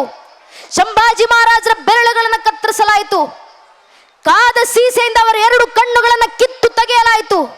ಜೀವಂತವಿರಬೇಕಾದ್ರೆ ಅವರ ಚರ್ಮವನ್ನು ಸುಲಿದು ಕಣ್ಣು ಮುಂದೆ ನಾಯಿಗಳಿಗೆ ತಿನ್ಲಿಕ್ಕೆ ಬಿಸಾಡಲಾಯಿತು, ಗಾಯಗಳ ಮೇಲೆ ಉಪ್ಪನ್ನು ಹರಿಸಲಾಯಿತು, ಸಂಭಾಜಿ ಮಹಾರಾಜರ ದೇಹದ ತುಂಡು ತುಂಡನ್ನಾಗಿಸಲಾಯಿತು. 40 ದಿನ ಚಿತ್ರಹಿಂಸೆ. ಆದ್ರೆ 40 ದಿನದ ಚಿತ್ರಹಿಂಸೆನಲ್ಲಿ ಒಂದು ಕ್ಷಣ ಸಂಭಾಜಿ ಮಹಾರಾಜರು ಧರ್ಮ ಬಿಡುವ ಯೋಚನೆ ಮಾಡಲಿಲ್ಲ. ಮೊಘಲರ ಕತ್ತಿಗಳು ಸಂಭಾಜಿ ಮಹಾರಾಜರ ಕತ್ತಿನ ಮೇಲಿಟ್ಟು ಈ ಕ್ಷಣ ಧರ್ಮ ಬಿಟ್ಟು ಮತಾಂತರಗೊಳ್ಳು, ಇಲ್ಲ ನಿನ್ನ ಪ್ರಾಣ ತೆಗಿತೀವಿ ಅಂತ ಹೇಳಿದಾಗ ಸಂಭಾಜಿ ಮಹಾರಾಜರ ಬಾಯಿಂದ ಬಂದಿದ್ದು ಒಂದೇ ಒಂದು ಉತ್ತರ, ಬೇಕಾದ್ರೆ ಈ ಕ್ಷಣ ಪ್ರಾಣ ಬಿಡ್ತೀನಿ ಆದ್ರೆ ಧರ್ಮ ಬಿಡೋದಿಲ್ಲ ಅಂತ ಒಂದು ಉತ್ತರ ಈ ಧರ್ಮವನ್ನು ಉಳಿಸಿಕೊಂಡು ಬಂತು. ಅಂತ ಎಷ್ಟು ಜನ ಹಿರಿಯರಿದ್ದಾರೆ. ಆ ಹಿರಿಯರ ಶ್ರಮ ವ್ಯರ್ಥವಾಗುವಂತಿಲ್ಲ. ಕವಿಗಳು ಕೇಳ್ತಾರಲ್ಲ, ಸತ್ತು ಮಲಗುತ್ತ ನೆತ್ತರಿತ್ತರು ಏನಿತು ಸಾಸಿರೆಯೋದರು, ತನ್ನ ನೆಲದಲ್ಲಿ ಹೆಮ್ಮೆ ಛಲದಲ್ಲಿ ಮಾತೆಗರ್ಪಿತರಾದರು, ಅತ್ತ ಹೆಣ್ಣ ಕಣ್ಣ ನೀರಿದೆ, ಹೆತ್ತ ಒಡಲದು ಚೀರಿದೆ, ಸುರಿದ ನೆತ್ತರ ಸೇಡಿಗುತ್ತರ ನೀಡಿರೆನು ತಾನ್ನರಳಿದೆ. ಇಷ್ಟು ವರ್ಷ ಎಲ್ಲವನ್ನು ಸಮರ್ಪಿಸಿ ಹೋದ್ರಲ್ಲ, ಅವರ ಸಮರ್ಪಣೆ ವ್ಯರ್ಥವಾಗಿಸೋದು ಬಿಡ. ಯಾವ ಕಾರಣಕ್ಕೆ ಧರ್ಮವನ್ನು ಉಳಿಸಿಕೊಟ್ಟು ಹೋದ್ರು? ಒಂದು ನಂಬಿಕೆ ಸ್ವಾಮಿ. ನಾವಲ್ಲದಿದ್ರು ಮುಂದಿನ ಪೀಳಿಗೆ ಒಂದು ಬರುತ್ತೆ, ಮುಂದಿನ ತಲೆಮಾರಿ ಧರ್ಮ ರಕ್ಷಣೆಯನ್ನ ಮಾಡಿ ತನ್ನ ಮುಂದಿನ ಪೀಳಿಗೆಗೆ ತಲುಪಿಸಿ ಹೋಗುತ್ತೆ. ಒಂದು ನಂಬಿಕೆ. ಯಾವ ಭಾವಿ ಪೀಳಿಗೆ ಉತ್ಕರ್ಷೆ ಮೇರೆಗೆ ಭರತ ವರ್ಷ ಮತ್ತೊಮ್ಮೆ ಭವ್ಯವಾಗಿ ಮೈತಳೆಯಬೇಕಾಗಿದ್ಯೋ ಆ ಭಾವಿ ಪೀಳಿಗೆ ನಾವುಗಳೇ ಅಲ್ವಾ? ಯಾವ ಭಾವಿ ಪೀಳಿಗೆ ಮೇಲೆ ನನ್ನ ನಿಮ್ಮ ಪೂರ್ವಿಕರು ಹಿಮವತ್ ಪರ್ವತದಷ್ಟು ನಂಬಿಕೆ ಭರವಸೆ ವಿಶ್ವಾಸಗಳನ್ನಿಟ್ಟು ಹೋಗಿದ್ರು ಆ ಮುಂದಿನ ಪೀಳಿಗೆ ನಾವುಗಳೇ ಅಲ್ವಾ? ನಾವೇ ಧರ್ಮ ರಕ್ಷಣೆ ಮಾಡಬೇಕು. ಧರ್ಮ ಮನೆಯ ಮಕ್ಕಳಿಗೆ ಧರ್ಮ ಜ್ಞಾನ ನೀಡಬೇಕು, ಧರ್ಮ ಜಾಗೃತಿ ಮೂಡಿಸಬೇಕು. ಅಕಸ್ಮಾತ್ ನಮ್ಮ ಮಕ್ಕಳಿಗೆ ಧರ್ಮ ಜಾಗೃತಿ ಮೂಡಿಸ್ಲಿಕ್ಕೆ ನಮ್ಮಿಂದ ಗ್ರಂಥಗಳನ್ನು ಓದಿಸ್ಲಿಕ್ಕೆ ಆಗೋದಿಲ್ಲ, ವೇದ ಉಪನಿಷತ್ತುಗಳನ್ನು ಓದಿಸ್ಲಿಕ್ಕೆ ನಮ್ಮ ಕೈಯಲ್ಲಿ ಸಾಧ್ಯ ಇಲ್ಲ, ರಾಮಾಯಣ ಮಹಾಭಾರತದಂತ ಇತಿಹಾಸಗಳನ್ನು ಹೇಳ್ಕೊಡ್ಲಿಕ್ಕೆ ಆಗೋದಿಲ್ಲ, ಕನಿಷ್ಠ ಪಕ್ಷ ಭಗವದ್ಗೀತೆಯಿಂದ ಶ್ಲೋಕಗಳನ್ನು ಹೇಳಿಸ್ಲಿಕ್ಕೆ ಆಗೋದಿಲ್ಲ. ಏನು ಮಾಡಬೇಕು? ನಿಮ್ಮಿಂದ ಮಕ್ಕಳಿಗೆ ಗ್ರಂಥಗಳನ್ನು ಓದಿಸ್ಲಿಕ್ಕೆ ಆಗ್ಲಿಲ್ಲ, ಪರವಾಗಿಲ್ಲ ಸ್ವಾಮಿ, ಕನಿಷ್ಠ ಪಕ್ಷ ನಿಮ್ಮ ಮನೆಯ ಮಕ್ಕಳನ್ನ ವಾರಕ್ಕೊಂದು ದಿನ ದೇವಸ್ಥಾನಕ್ಕೆ ಕರ್ಕೊಂಡು ಹೋಗಿ ದೇವಸ್ಥಾನದಲ್ಲಿ ಕೂರಿಸಿ ಮಕ್ಕಳ ಬಾಯಿಂದ ಭಜನೆಗಳನ್ನು ಹಾಡಿಸಿ ಸಾಕು. ನಮ್ಮ ಮಕ್ಕಳ ಬಾಯಿಂದ ಭಜನೆಗಳು ಬರಬೇಕು. ಯಾಕೆ? ಹಿರಿಯರು ಹೇಳ್ತಾರೆ, ಭಜನೆ ಮಾಡುವ ಮನೆ ಎಂದಿಗೂ ವಿಭಜನೆ ಆಗೋದಿಲ್ಲ. ಭಜನೆಗಿರುವ ಸಾಮರ್ಥ್ಯ ಅದು ಮನೆಗಳನ್ನ ಸಂಘಟಿಸುತ್ತೆ, ಕುಟುಂಬಗಳನ್ನು ಒಗ್ಗೂಡಿಸುತ್ತೆ, ಸಮಾಜವನ್ನ ಸಂಘಟಿಸುತ್ತೆ, ಧರ್ಮವನ್ನ ಸಂಘಟಿಸುತ್ತೆ, ರಾಷ್ಟ್ರವನ್ನು ಒಗ್ಗಟ್ಟನ್ನಾಗಿಸುತ್ತೆ. ಆ ಸಾಮರ್ಥ್ಯ ಭಜನೆಗಳಿಗಿದೆ. ಇವತ್ತವರೆಗೂ ನಮ್ಮೆಲ್ಲ ರಕ್ತದ ಕಣ ಕಣದಲ್ಲೂ ಧಾರ್ಮಿಕತೆ ಆಧ್ಯಾತ್ಮಿಕದ ಪ್ರವಾಹ ಹರಿದು ಬಂದಿದೆ ಅಂದ್ರೆ ಇಲ್ಲಿ ಕೂತಿರುವಂತ ನೆರೆದಿರುವಂತ ಸಾವಿರಾರು ಜನ ಹಿಂದೂಗಳಿದ್ದೀವಿ. ಸಾವಿರಾರು ಜನ ಹಿಂದೂಗಳಲ್ಲಿ ಎಲ್ಲರೂ ಧಾರ್ಮಿಕ ಗ್ರಂಥಗಳನ್ನು ಓದಿದ್ದೀವ ಅಂದ್ರೆ ಇಲ್ಲ. ವೇದ ಉಪನಿಷತ್ತುಗಳನ್ನು ಓದಿದ್ದೀವ? ಬಹುತೇಕರಿಲ್ಲ. ಆದ್ರೆ ಇವತ್ತಿಗೂ ನಮಗೆ ರಾಮರ ಮೇಲೆ ಭಕ್ತಿ ಏನಕ್ಕೆ? ಭಜನೆಗಳನ್ನ ಕೇಳ್ಕೊಂಡು ಬಂದ್ವಿ. ಮನೆಗಳಲ್ಲೂ ತ್ಯಾಗರಾಜರ ಭಜನೆಗಳನ್ನ ನಮ್ಮ ಹಿರಿಯರು ಹಾಡ್ತಿದ್ರಲ್ಲ, ರಾಮನಾಮ ಮನೆ ರೋಮಾಂಚನ ಮನೆ, ರಾಮವನ್ನ ಕೇಳಿದ್ರೆ ರೋಮಾಂಚನ ಆಗಬೇಕಪ್ಪ ಅಂತ ತ್ಯಾಗರಾಜರು ಭಜನೆಗಳನ್ನು ಹಾಡ್ಕೊಂಡು ಬಂದ್ರು. ಅದನ್ನ ನಮ್ಮ ತಾಯಿಂದ್ರು ನಮಗೆ ಹೇಳ್ಕೊಟ್ರು. ನಮಗೆ ಆಧ್ಯಾತ್ಮ ಗೊತ್ತು ಏನಕ್ಕೆ? ಗ್ರಂಥಗಳ ಮೂಲಕ ಅಲ್ಲ. ಯಾವುದೋ ಶತಮಾನಗಳ ಹಿಂದೆ ಈ ಮಣ್ಣಿನಲ್ಲಿ ಹುಟ್ಟಿದಂತ ಒಬ್ಬ ಸಂತರು ಮುಂದೆ ನಿಂತು ಗಲ್ಲಿಗಳಲ್ಲೂ ಭಜನೆಗಳನ್ನು ಹಾಡ್ತಾ ಅಣ್ಣಮಾಚಾರಿ ಅಂತವ್ರು ಬಂದು ಬ್ರಹ್ಮ ಮೊಕ್ಕಟೆ ಬ್ರಹ್ಮ ಮೊಕ್ಕಟೆ ಅಂದುರಿಕೆ ಅಂತರಾತ್ಮ ಹರಿಯೊಕ್ಕಟೆ ಅಂತ ಹಾಡ್ತಾ ಬಂದ್ರಲ್ಲ, ಆ ಭಜನೆಗಳು ತುಂಬಿಸಿಕೊಡ್ತು ಸ್ವಾಮಿ ನಮ್ಮಲ್ಲಿ ಆಧ್ಯಾತ್ಮ ಧಾರ್ಮಿಕತೆಯ ಪ್ರವಾಹ. ಅಂತ ಭಜನೆಗಳನ್ನು ಉಳಿಸಬೇಕು, ಮುಂದಿನ ಪೀಳಿಗೆ ಕಲ್ಪಿಸಬೇಕು, ಮಕ್ಕಳ ಬಾಯಿಂದ ಭಜನೆಗಳನ್ನು ಹಾಡಿಸಬೇಕು. ನಮ್ಮ ಮಕ್ಕಳು ಕೂತು ಭಜನೆ ಹಾಡಿದ್ರೆ ಭಗವಂತ ನಿತ್ತು ಕೇಳ್ತಾನೆ, ನಮ್ಮ ಮಕ್ಕಳು ನಿತ್ತು ಭಜನೆ ಹಾಡಿದ್ರೆ ಭಗವಂತ ಕುಣಿದಾಡಿ ಕೇಳ್ತಾನೆ, ನಮ್ಮ ಮಕ್ಕಳು ಕುಣಿದಾಡ್ತಾ ಭಜನೆ ಹಾಡಿದ್ರೆ ಅದು ಕುಣಿತ ಭಜನೆ ಆಗುತ್ತೆ. ಭಗವಂತ ಭಕ್ತನ ಭಜನೆಗೆ ಕುಣಿಯುವಂತ ದೃಶ್ಯ ಕಣ್ಣು ಮುಂದೆ ಬರುತ್ತೆ ಅಂತ ಹಿರಿಯರು ಹೇಳಿದ್ರಲ್ಲ, ಅಂತ ಭಜನೆಗಳು ಸುದೆ ಮಕ್ಕಳ ಬಾಯಿಂದ ಹೊರಡಲಿ, ಕಂಸಾಳೆಗಳ ನಾದಗಳು ಮಕ್ಕಳ ಕೈಯಿಂದ ಹೊರಹೊಮ್ಮಲಿ. ಅದು ಧರ್ಮ ಜಾಗೃತಿ. ಈ ಧರ್ಮ ಜಾಗೃತಿ ಯಾರು ಮಾಡಿಸ್ಬೇಕು? ಯಾರು ಮಕ್ಕಳಿಗೆ ಧರ್ಮ ಬೋಧನೆ ಮಾಡಿಸ್ಬೇಕು? ಯಾರು ಮಕ್ಕಳ ಬಾಯಲ್ಲಿ ಭಜನೆ ಹಾಡಿಸ್ಬೇಕು? ತಾಯಂದಿರೇ ಮಾಡಬೇಕು. ಯಾಕೆ ತಾಯಂದಿರೇ ಮಾಡಬೇಕು? ನಾನು ಹೇಳ್ತಿರುವಂತ ಮಾತಲ್ಲ. ಮನುಸ್ಮೃತಿ 6ನೇ ಅಧ್ಯಾಯದಲ್ಲಿ ಮನು ಬರೀತಾರೆ, ಉಪಾಧ್ಯಕ್ಷಾಚಾರ್ಯ ಆಚಾರ್ಯಶತಂ ಪಿತಾನ್ ಶಾಸ್ತ್ರತು ಪಿತ್ರಾನ್ ಮಾತ ಗೌರವೇನ ತಿರಿಚ್ಛತೆ. ಅರ್ಥಾತ್ ಮನು ಬರೆದ್ರು 10 ಜನ ಆಚಾರ್ಯರಿಗೆ ಒಬ್ಬ ಉಪಾಧ್ಯಾಯ ಸಮ, ಅಂತ 100 ಜನ ಉಪಾಧ್ಯಾಯರಿಗೆ ಒಬ್ಬ ತಂದೆ ಸಮ. ಆದ್ರೆ ಅಂತ 1000 ಜನ ತಂದೆಯಂದಿರಿಗೆ ಒಬ್ಬ ತಾಯಿ ಸಮ ಅಂತ ಮನುಸ್ಮೃತಿನಲ್ಲಿ ಮನು ಬರೆಯುವಂತ ಮಾತು. ಅರ್ಥಾತ್ ಇಡೀ ಜಗತ್ತು ನಿತ್ತು ಮಕ್ಕಳಿಗೆ ಕೊಡುವಂತ ವಿದ್ಯೆಯನ್ನ ಮೀರಿದ್ದು ಒಬ್ಬ ತಾಯಿ ನಿತ್ತು ತನ್ನ ಮಗುವಿಗೆ ಕೊಡುವಂತ ಸಂಸ್ಕಾರ ಅಂತ ಒಬ್ಬೊಬ್ಬ ತಾಯಿಂದ್ರಲ್ಲಿದ್ದೀರಾ. ಆ ತಾಯಿಂದ್ರು ಮಕ್ಕಳಿಗೆ ಸಂಸ್ಕಾರ ಕೊಡಿ. ಆದ್ರೆ ನಮ್ಮ ದೌರ್ಭಾಗ್ಯ, ನಮ್ಮದೇ ಹಿಂದೂ ಮನೆಯ ಪೋಷಕರು ತಾಯಂದಿರು ಹಿರಿಯರು ಪ್ರಶ್ನೆ ಮಾಡ್ತಾರೆ, ನಮ್ಮ ಮಕ್ಕಳೇನಕ್ಕೆ ಭಜನೆ ಹಾಡಬೇಕು? ನಮ್ಮ ಮಕ್ಕಳಿಗೆ ಏನಕ್ಕೆ ಧರ್ಮ ಬೋಧನೆ? ನಮ್ಮ ಮಕ್ಕಳಿಗೆ ಏನಕ್ಕೆ ಧರ್ಮ ಸಂಸ್ಕಾರ? ನಮ್ಮ ಮಕ್ಕಳು ಏನಕ್ಕೆ ಮಠ ಮಂದಿರಕ್ಕೆ ಹೋಗಬೇಕು? ನಮ್ಮ ಮಕ್ಕಳನ್ನ ಕಾನ್ವೆಂಟಿಗೆ ಕಳಿಸ್ತೀವಿ, ಲಕ್ಷ ಲಕ್ಷ ಫೀಸ್ ಕಟ್ತೀವಲ್ವಾ? ನಮ್ಮ ಮಕ್ಕಳು ನಮಗೆ ಚೆನ್ನಾಗಿ ಇಂಗ್ಲಿಷ್ನಲ್ಲಿ ಮಾತಾಡಿದ್ರೆ ಸಾಕು, 30-50 ಸಾವಿರ ಸಂಬಳ ತಗೊಂಡು ಕೆಲಸದಲ್ಲಿ ಜೀವನದಲ್ಲಿ ಸೆಟ್ಲ್ ಆದ್ರೆ ಸಾಕು, ಜೀವನ ಸಾರ್ಥಕ. ಮಕ್ಕಳಿಗೆ ದೇಶ ಧರ್ಮ ಕಟ್ಕೊಂಡು ಏನಾಗಬೇಕು ಅಂತ ನಮ್ಮದೇ ಹಿಂದೂ ಪೋಷಕರ ಪ್ರಶ್ನೆ. ಯಾಕೆ ಮಕ್ಕಳಿಗೆ ಧರ್ಮ ಬೋಧನೆ, ಯಾಕೆ ಮಕ್ಕಳಿಗೆ ಧರ್ಮ ಸಂಸ್ಕಾರ? ದೇಶ ರಕ್ಷಣೆಗಲ್ಲ, ಧರ್ಮ ರಕ್ಷಣೆಗೂ ಅಲ್ಲ, ಕನಿಷ್ಠ ಪಕ್ಷ ಸ್ವಾರ್ಥಕ್ಕೋಸ್ಕರ ಮಕ್ಕಳಿಗೆ ಧರ್ಮ ಸಂಸ್ಕಾರವನ್ನು ನೀಡಿ. ಕೆಲವು ತಿಂಗಳ ಹಿಂದೆ ಪಕ್ಕದ ನಮ್ಮ ರಾಜ್ಯ ಕರ್ನಾಟಕದ ಬೆಳಗಾವಿನಲ್ಲಿ ಆಸ್ಪತ್ರೆಯಲ್ಲಿ ವೃದ್ಧರೊಬ್ಬರು ತೀರಿಕೊಂಡಿದ್ರು.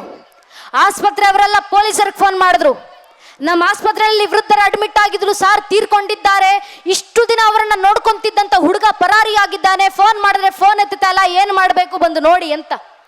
ಪೊಲೀಸರೆಲ್ಲ ಆಸ್ಪತ್ರೆಗೆ ಧಾವಿಸಿ ಬಂದ್ರು. ಆ ವೃದ್ಧರ ಡಾಕ್ಯುಮೆಂಟ್ಸ್ ಏನೇನಿದೆ ಆಸ್ಪತ್ರೆ ಅವರ ಹತ್ರ ಎಲ್ಲ ತೆಗೆಸ್ಕೊಂಡ್ರು.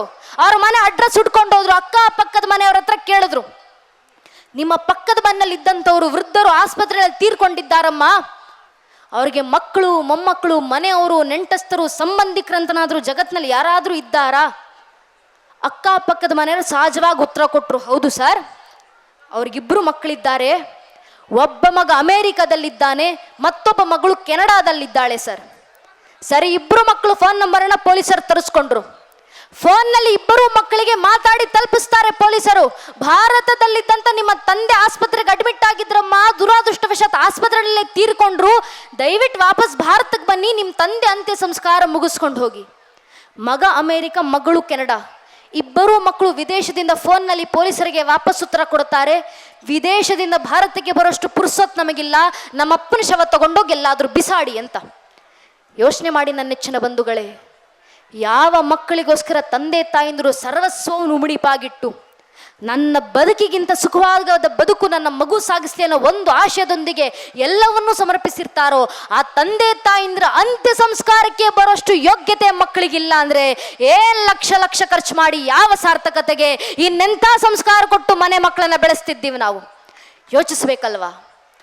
ಯಾಕಿಂಥ ಪರಿಸ್ಥಿತಿಗಳು ಸಮಾಜದಲ್ಲಿ ನಿರ್ಮಾಣ ಆಗ್ತಿದ್ದಾವೆ? ಯಾಕೆ ತಂದೆ ತಾಯಿಂದ್ರ ಅಂತ್ಯ ಸಂಸ್ಕಾರಕ್ಕೂ ಕೂಡ ಬರ್ಲಿಕ್ಕಾಗದೇ ಇರುವಂತ ಮಕ್ಕಳು ಸಮಾಜದಲ್ಲಿ ಬೆಳೀತಿದ್ದಾರೆ? ಕಾರಣ ಇಷ್ಟೇ, ಮನೆಯಲ್ಲಿ ಸಂಸ್ಕಾರದ ಕೊರತೆ.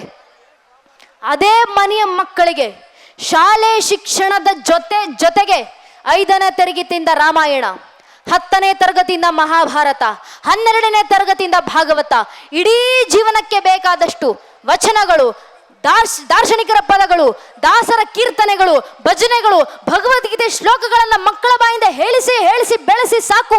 ಆ ಮಕ್ಕಳು ತಮ್ಮ ಕೊನೆ ಉಸಿರಿರೋವರೆಗೂ ನಿಮ್ಮನ್ನ ಅಂದ್ರೆ ಪೋಷಕರನ್ನ ದೇವರ ಸ್ಥಾನದಲ್ಲಿಟ್ಟು ನಿಮ್ಮ ಪಾದ ಪೂಜೆ ಮಾಡಿ ಸಾಕೊಳ್ತಾರೆ. ಕಾರಣ ನನ್ನ ಧರ್ಮ ಆ ಮಕ್ಕಳಿಗೆ ಹೇಳ್ಕೊಡುತ್ತೆ, ಮಾತೃದೇವೋಭವ ಪಿತೃದೇವೋಭವ ಅನ್ನೋ ಸಂಸ್ಕಾರವನ್ನ.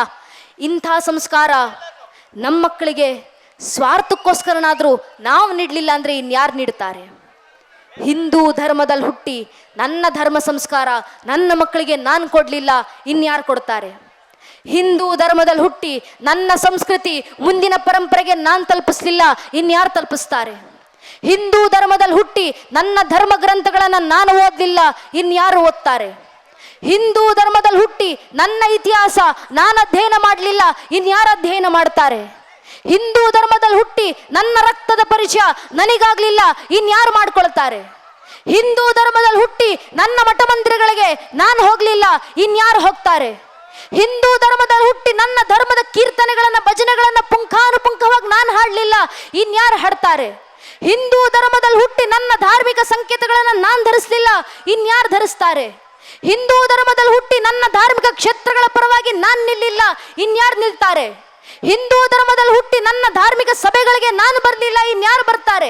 ಹಿಂದೂ ಧರ್ಮದಲ್ಲಿ ಹುಟ್ಟಿ ನನ್ನ ಧರ್ಮದ ಕೆಲಸಕ್ಕೆ ನಾನು ಸಮಯ ಕೊಡಲಿಲ್ಲ, ಇನ್ಯಾರು ಸಮಯ ಕೊಡ್ತಾರೆ? ಹಿಂದೂ ಧರ್ಮದಲ್ಲಿ ಹುಟ್ಟಿ ನನ್ನ ಧಾರ್ಮಿಕ ಕಾರ್ಯಗಳಿಗೆ ಕನಿಷ್ಠ ಪಕ್ಷ ನಾನು ಶ್ರಮ ವಹಿಸಲಿಲ್ಲ, ಇನ್ಯಾರು ಶ್ರಮಿಸ್ತಾರೆ? ಸ್ವಾಮಿ, ಹಿಂದೂ ಧರ್ಮದಲ್ಲಿ ಹಿಂದೂ ಆಗಿ ಹುಟ್ಟಿ ಹಿಂದೂ ಧರ್ಮ ರಕ್ಷಣೆಗೆ ನಾನು ನೀವು ಮುಂದೆ ಬರಲಿಲ್ಲ, ಇನ್ಯಾರು ಮುಂದೆ ಬರ್ತಾರೆ? ಇನ್ಯಾರು ನಮ್ಮ ಧರ್ಮ ರಕ್ಷಣೆ ಮಾಡ್ತಾರೆ? ಇಲ್ಲಿರುವಂತ ನನ್ನ ನಿಮ್ಮ ಜನ್ಮ ಸಿದ್ಧ ಜವಾಬ್ದಾರಿ ಇಲ್ವ ಧರ್ಮ ರಕ್ಷಣೆ? ನಾವೇ ಮುಂದೆ ಬರಬೇಕು, ನಾವೇ ನಮ್ಮ ಪರಂಪರೆ ಉಳಿಸ್ಕೊಳ್ಬೇಕು.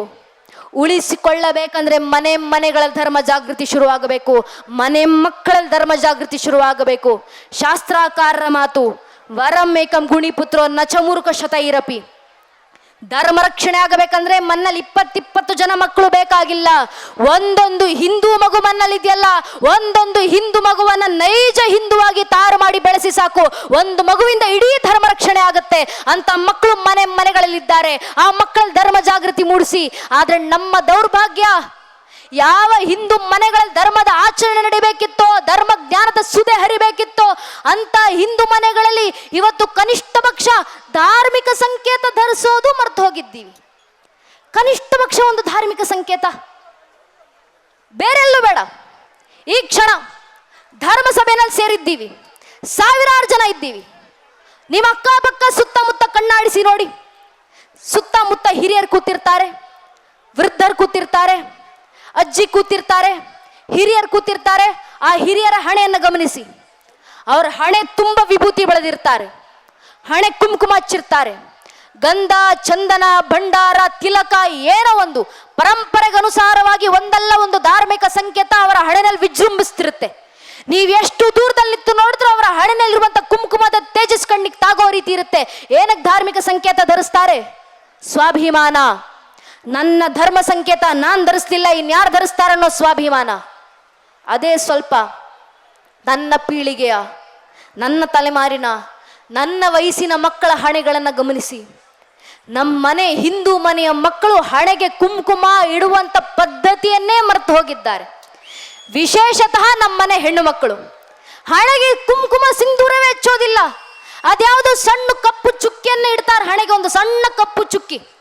ಅದೆಷ್ಟು ಸಣ್ಣದಾಗಿರುತ್ತೆ ಅಂದ್ರೆ ಸ್ವಲ್ಪ ದೂರದಲ್ಲಿತ್ತು ನೋಡಿದ್ರೆ ಹಣೆಗೆ ಏನಾದ್ರೂ ಇಟ್ಟಿದ್ದಾರಾ ಇಲ್ವಾ ಅನ್ನೋದು ಕೂಡ ಕಣ್ಣಿಗೆ ಕಾಣಿಸೋದಿಲ್ಲ. ಅಷ್ಟು ಸಣ್ಣ ಚುಕ್ಕಿ ಇಡೋದೇನಕ್ಕೆ? ಮತ್ತೆ ಕಾಟಾಚಾರಕ್ಕೆ. ಹಣೆಗೆ ಬೊಟ್ಟಿಡ್ಲಿಲ್ಲ ಅಂದ್ರೆ ಮನ್ನಲ್ಲಿ ಅಪ್ಪ ಅಮ್ಮ ಬೈತಾರಲ್ಲ ಅನ್ನೋ ಕಾಟಾಚಾರಕ್ಕೆ ಹಣೆಗೊಂದು ಸಣ್ಣ ಬೊಟ್ಟು. ತಪ್ಪು ನಮ್ಮನೆ ಹೆಣ್ಣು ಮಕ್ಕಳದ್ದು ಅಲ್ಲವೇ ಅಲ್ಲ. ಏನಕ್ಕೆ ಹಣೆ ಕುಂಕುಮ ಇಡಬೇಕು ಅಂತ ಹೇಳ್ಕೊಡದೇ ಇರುವಂತ ಮನೆ ಪೋಷಕರ ತಪ್ಪು, ಮನೆ ಹಿರಿಯರ ತಪ್ಪು. ನಮ್ಮನೆ ಹೆಣ್ಣು ಮಕ್ಕಳಿಗೆ ಹೇಳ್ಕೊಡ್ಬೇಕು ನಾವು. ಏನಕ್ಕಮ್ಮ ಹಣೆ ಕುಂಕುಮ? ಕಾಟಾಚಾರಕ್ಕಲ್ಲ. ಮಾರ್ಕಂಡ್ಯ ಋಷಿ ಪುರಾಣದಲ್ಲಿ ಬರೀತಾರಲ್ಲ, ಶುಂಭ ನಿಶುಂಭ ಎಂಬ ಇಬ್ಬರು ರಾಕ್ಷಸರು ತಾಯಿ ಜಗನ್ಮಾತೆನ ಕೆಟ್ಟ ದೃಷ್ಟಿಯಿಂದ ನೋಡಿದಾಗ ತಾಯಿ ಜಗನ್ಮಾತೆ ಖುದ್ದು ಕ್ರೋಧಿತರಾಗಿ ಶಾಂಭವಿ ಅವತಾರಣ ತಾಳಿ ನಿಂತು ಶುಂಭ ನಿಶುಂಭರ ರಾಕ್ಷಸರ ಸಂಹಾರವನ್ನ ಮಾಡಿ ಆ ರಾಕ್ಷಸರ ರಕ್ತವನ್ನು ತೆಗೆದುಕೊಂಡು ತಾಯಿ ಜಗನ್ಮಾತೆ ತನ್ನ ಹಣೆಗೆ ಹಚ್ಕೊಂಡ್ರಂತೆ. ಅದರ ಸಂಕೇತವಾಗಿ ನಮ್ಮ ಹೆಣ್ಮಕ್ಳು ಇವತ್ತಿಗೂ ಹಣೆ ಕುಂಕುಮ ಇಡ್ತಾರೆ. ಏನಕ್ಕೆ? ಎದುರಿಗೆ ಬರುವಂತ ಗಂಡಸಿಗೆ ಎಚ್ಚರಿಕೆಯನ್ನ ನೀಡಲಿಕ್ಕೆ. ಒಂದು, ನಿನ್ನನ್ನ ತಾಯಿ ಸ್ಥಾನದಲ್ಲಿ ಜಗನ್ಮಾತೆ ಸ್ಥಾನದಲ್ಲಿಟ್ಟು ಆರಾಧಿಸು. ಅಕಸ್ಮಾತ್ ಕೆಟ್ಟ ದೃಷ್ಟಿಯಿಂದ ನೋಡಿದ್ರೆ ಶುಂಭ ನಿಶುಂಭರಿಗೆ ಬಂದ ಪರಿಸ್ಥಿತಿನೇ ನಿನಗೂ ಬರೋದು ಅಂತ ಎಚ್ಚರಿಕೆ ಗಂಟೆ ಕೊಡ್ಲಿಕ್ಕೆ ಹಿಂದೂ ಮನೆ ಒಬ್ಬೊಬ್ಬ ಹಿಂದೂ ಹೆಣ್ಣು ಮಗಳು ಜೀವಂತ ದುರ್ಗೆಯರಂತೆ ಹಣೆಗೆ ಕುಂಕುಮ ಮಾಡಬೇಕು ಅಂತ ಹಿರಿಯರು ಹಾಕಿ ಕೊಟ್ಟೋದಂತ ಪರಂಪರೆ ಪದ್ಧತಿ. ಹೆಣ್ಣು ಮಕ್ಕಳು ಮಾತ್ರ ಅಲ್ಲ, ಹೆಣ್ಣು ಮಕ್ಕಳಾಗ್ಲಿ ಗಂಡು ಮಕ್ಕಳಾಗ್ಲಿ ಹಿಂದೂ ಧರ್ಮದಲ್ಲಿ ಹುಟ್ಟಿರುವಂತ ಪ್ರತಿಯೊಬ್ಬ ಹಿಂದೂ ಹಣೆಗೆ ಕುಂಕುಮ, ತಿಲಕ, ವಿಭೂತಿ, ಭಂಡಾರ, ಗಂಧ, ಚಂದನ ಏನೋ ಒಂದು ಪರಂಪರೆಗನುಸಾರವಾಗಿ ಒಂದಲ್ಲ ಒಂದು ಧಾರ್ಮಿಕ ಸಂಕೇತ ಹಣೆನಲ್ಲಿ ಧರಿಸಿರಲೇಬೇಕು. ಯಾಕೆ? ಅದು ನಮ್ಮ ಸ್ವಾಭಿಮಾನ. ಕವಿಗಳು ಬರೀತಾರಲ್ಲ, ये है देखो राजपुताना नाज से तलवारों पे, इसने अपना जीवन काटा बरजी तीर कटारों पे, कूद पड़ी थी याजारों पद्मिनी अंगारों पे, इस मिट्टी का कण कण कहरा कुर्बानी की गाता, इस मिट्टी से तिलक करो ये धरती है बलिदानों की. ಅರ್ಥಾತ್ ನಮ್ಮ ಮೇಲಾದಂತ ಸಾವಿರಾರು ವರ್ಷಗಳ ದಾಳಿಗಳ ನಂತರವೂ, ನೂರಾರು ಜನಾಂಗಗಳ ಆಕ್ರಮಣಗಳ ನಂತರವೂ, ಅಸಂಖ್ಯ ಕಷ್ಟ ನಷ್ಟಗಳ ನಡುವೆಯೂ ಇವತ್ತಿಗೂ ತಲೆ ಎತ್ತಿ ತನುವೆತ್ತಿ ನಿಂತಿರುವಂತ, ಮೃತ್ಯುವನ್ನು ಮಡಿಸಿ ಬದುಕ್ತಿರುವಂತ ಮೃತ್ಯುಂಜಯ ಸನಾತನ ಹಿಂದೂ ಧರ್ಮದ ಕ್ಷತ್ರಿಯ ಪರಂಪರೆ ಸಂಕೇತ ಕುಂಕುಮ. ಆದ್ರಿಂದ ಸ್ವಾಭಿಮಾನದಿಂದ ಹಣೆಗೆ ಧಾರ್ಮಿಕ ಸಂಕೇತವನ್ನು ಧರಿಸಿ ಇದನ್ನು ಪ್ರತಿಯೊಬ್ಬ ಹಿಂದೂ ಪಾಲನೆ ಮಾಡಬೇಕು. ಯಾಕೆ ಹಿಂದೂಗಳೇ ಪಾಲಿಸಬೇಕು? ಯಾಕೆ ಹಿಂದೂಗಳೇ ಜಾಗೃತಿ? ಯಾಕೆ ಹಿಂದೂಗಳೇ ಸಂಘಟಿತರಾಗಬೇಕು? ಏನಕ್ಕೆ ಹಿಂದೂ ಮಕ್ಕಳನ್ನೇ ಜಾಗೃತಗೊಳಿಸಬೇಕು? ಕಾರಣ ಇಷ್ಟೇ. ನಾನು ಹೇಳ್ತಿರುವಂತ ಮಾತಲ್ಲ, ಸ್ವತಂತ್ರ ವೀರ ವಿನಾಯಕ ದಾಮೋದರ ವೀರ ಸಾವರ್ಕರ್ ಅವರು ಒಂದು ಮಾತನ್ನು ಹೇಳ್ತಾರೆ. ವೀರ ಸಾವರ್ಕರ್ ಅವರು ಹೇಳ್ತಾರೆ, I do not fear A Muslim, neither do I fear a Christian, but I fear those Hindus who are against Hindutva ಅಂತ ಸಾವರ್ಕರ್ ಅವರ ಮಾತು. ಅರ್ಥಾತ್ ಸಾವರ್ಕರ್ ಅವರು ಹೇಳ್ತಾರೆ, ನನಗೆ ಮುಸಲ್ಮಾನರಂದ್ರೆ ಭಯ ಇಲ್ಲ, ನನಗೆ ಕ್ರಿಶ್ಚಿಯನರಂದ್ರೆ ಭಯ ಇಲ್ಲ, ಆದರೆ ಹಿಂದೂ ಧರ್ಮದಲ್ಲೇ ಹುಟ್ಟಿ ಹಿಂದುತ್ವವನ್ನ ವಿರೋಧ ಮಾಡ್ತಾರಲ್ಲ ಅಂತ ಸೊಕ್ಕೊಳ್ಳಿ ಹಿಂದೂಗಳು ನೋಡಿದ್ರೆ ಭಯ ಆಗೋದು ಅಂತ ಸಾವರ್ಕರ್ ಅವರು ಯಾವುದೋ ಕಾಲದಲ್ಲಿ ಕೊಟ್ಟ ತತ್ವ. ಅರ್ಥಾತ್ ನಮ್ಮ ಸಮಸ್ಯೆ ಬಂದ್ರೆ ನಮ್ ಧರ್ಮದಲ್ಲೇ ಹುಟ್ಟಿ ನಮ್ ಧರ್ಮವನ್ನೇ ವಿರೋಧಿಸೋರಿಂದ ಬರುತ್ತೆ ಹೊರತಾಗಿ ಇನ್ನು ಯಾರಿಂದಲೂ ಈ ಧರ್ಮಕ್ಕೆ ಸಮಸ್ಯೆ ಇಲ್ಲ. ಸ್ವಾಮಿ ಇಷ್ಟು ವರ್ಷ ಪ್ರಯತ್ನ ಪಟ್ರು, ಈ ಧರ್ಮ ನಾಶ ಆಗೋದ್ ಬಿಡಿ, ಈ ಧರ್ಮವನ್ನ ಅಲುಗಾಡಿಸ್ಲಿಕ್ಕೂ ಯಾರಿಂದಲೂ ಸಾಧ್ಯವಾಗ್ಲಿಲ್ಲ. ಕಾರಣ ಇದು ಸತ್ಯ ಸನಾತನ ಧರ್ಮ, ಇದು ನಿತ್ಯ ನಿರಂತರ ಗಂಗೆ ಅಂತ ಹರಿಯುತ್ತೆ. ಸೃಷ್ಟಿಯ ಆದಿನಲ್ಲಿ ತಾಯಿ ಶಾರದೆಯ ಪ್ರಥಮ ವೀಣ ಜಂಕಾರ ಓಂಕಾರವಾಗಿ ಹೊರಬಂದು ಶಿವನ ಢಮರುಗಳಿಂದ ವ್ಯಾಕರಣದ ಸ್ವರೂಪದಲ್ಲಿ ಮಾರುಗೊಂಡು ವೇದಗಳಾಗಿ ಮಾರುಗೊಂಡು ನಮಗೆ ಗೊತ್ತೋ ಗೊತ್ತಿಲ್ಲದೆಯೋ ತಲೆಮಾರಿಂದ ತಲೆಮಾರಿಗೆ ಜನಾಂಗದಿಂದ ಜನಾಂಗಕ್ಕೆ ಪೀಳಿಗೆಯಿಂದ ಪೀಳಿಗೆಗೆ ಸಂಸ್ಕಾರದ ರೂಪದಲ್ಲಿ ಹರಿದು ಬರುತ್ತಾ ಸಂಸ್ಕೃತ ರೂಪದಲ್ಲಿ ರಕ್ತದ ಕಣ ಕಣದಲ್ಲೂ ಬೆಸೆದು ಹೋಗಿ ಋಷಿಮುನಿ ಮಡಿಗಳಲ್ಲಿ ಭದ್ರಗೊಂಡು ಕ್ಷಾತ್ರ ತೇಜಸ್ಸಿನ ಖಡ್ಗಗಳಿಂದ ರಕ್ಷಿಸಲ್ಪಟ್ಟು ಇಡೀ ಜಗತ್ತನ್ನ ಬೆಳಗ್ತಿರುವಂತ ಅಗ್ನಿಯಷ್ಟು ಪವಿತ್ರವಾಗಿ ಗಾಳಿಯಂತೆ ಎಲ್ಲೆಡೆ ಸ್ಥಿತವಾಗಿ ಹಿಂದೂ ಮಹಾಸಾಗರದಂತೆ ಬೋರ್ಗರಿತ ತನ್ನಲ್ಲಿ ಟಿಸಿಲದ್ದಂತ ಮತಪಂಥಗಳಲ್ಲೂ ತನ್ನೊಳಗೆ ಆವರಿಸಿಕೊಂಡು ಇನ್ನಷ್ಟು ವಿಶಾಲವಾಗಿ ಬೆಳೆದು ತನ್ನ ಮೇಲೆ ದಾಳಿ ಮಾಡಿದಂತ ದಾಳಿಕೋರರ ಜನಾಂಗಗಳನ್ನು ತಾನೇ ಜೀರ್ಣಿಸಿಕೊಂಡು ಆ ಜಠರಾಜ್ಞೆಯನ್ನೇ ಜ್ಞಾನಾಜ್ಞೆ ಸ್ವರೂಪದಲ್ಲಿ ಹೊರಹೊಮ್ಮಿ ಇಡೀ ಜಗತ್ತನ್ನ ಜ್ಞಾನದ ಭಾಸ್ಕರನಂತೆ ಬೆಳೀತ ಆಧ್ಯಾತ್ಮಿಕದ ಪ್ರವಾಹದಲ್ಲಿ ಮಿಂದೇಳಿಸ್ತಿರುವಂತ ಜೀವಂತ ಪ್ರಾಚೀನ ಧರ್ಮ ಅಂತ ಜಗತ್ತಿನಲ್ಲಿ ಯಾವುದಾದ್ರೂ ಇದ್ರೆ ಅದು ನನ್ನ ಸನಾತನ ಹಿಂದೂ ಧರ್ಮ ಮಾತ್ರ. ಈ ಧರ್ಮಕ್ಕಿರುವ ಹಿರಿಮೆ ಅಂತದ್ದು. ಅಂತ ಧರ್ಮ ರಕ್ಷಣೆ ಆಗಬೇಕು. ಅಂತ ಧರ್ಮದಲ್ಲಿ ನಾವೆಲ್ಲ ಹುಟ್ಟಿದ್ದೀವಿ.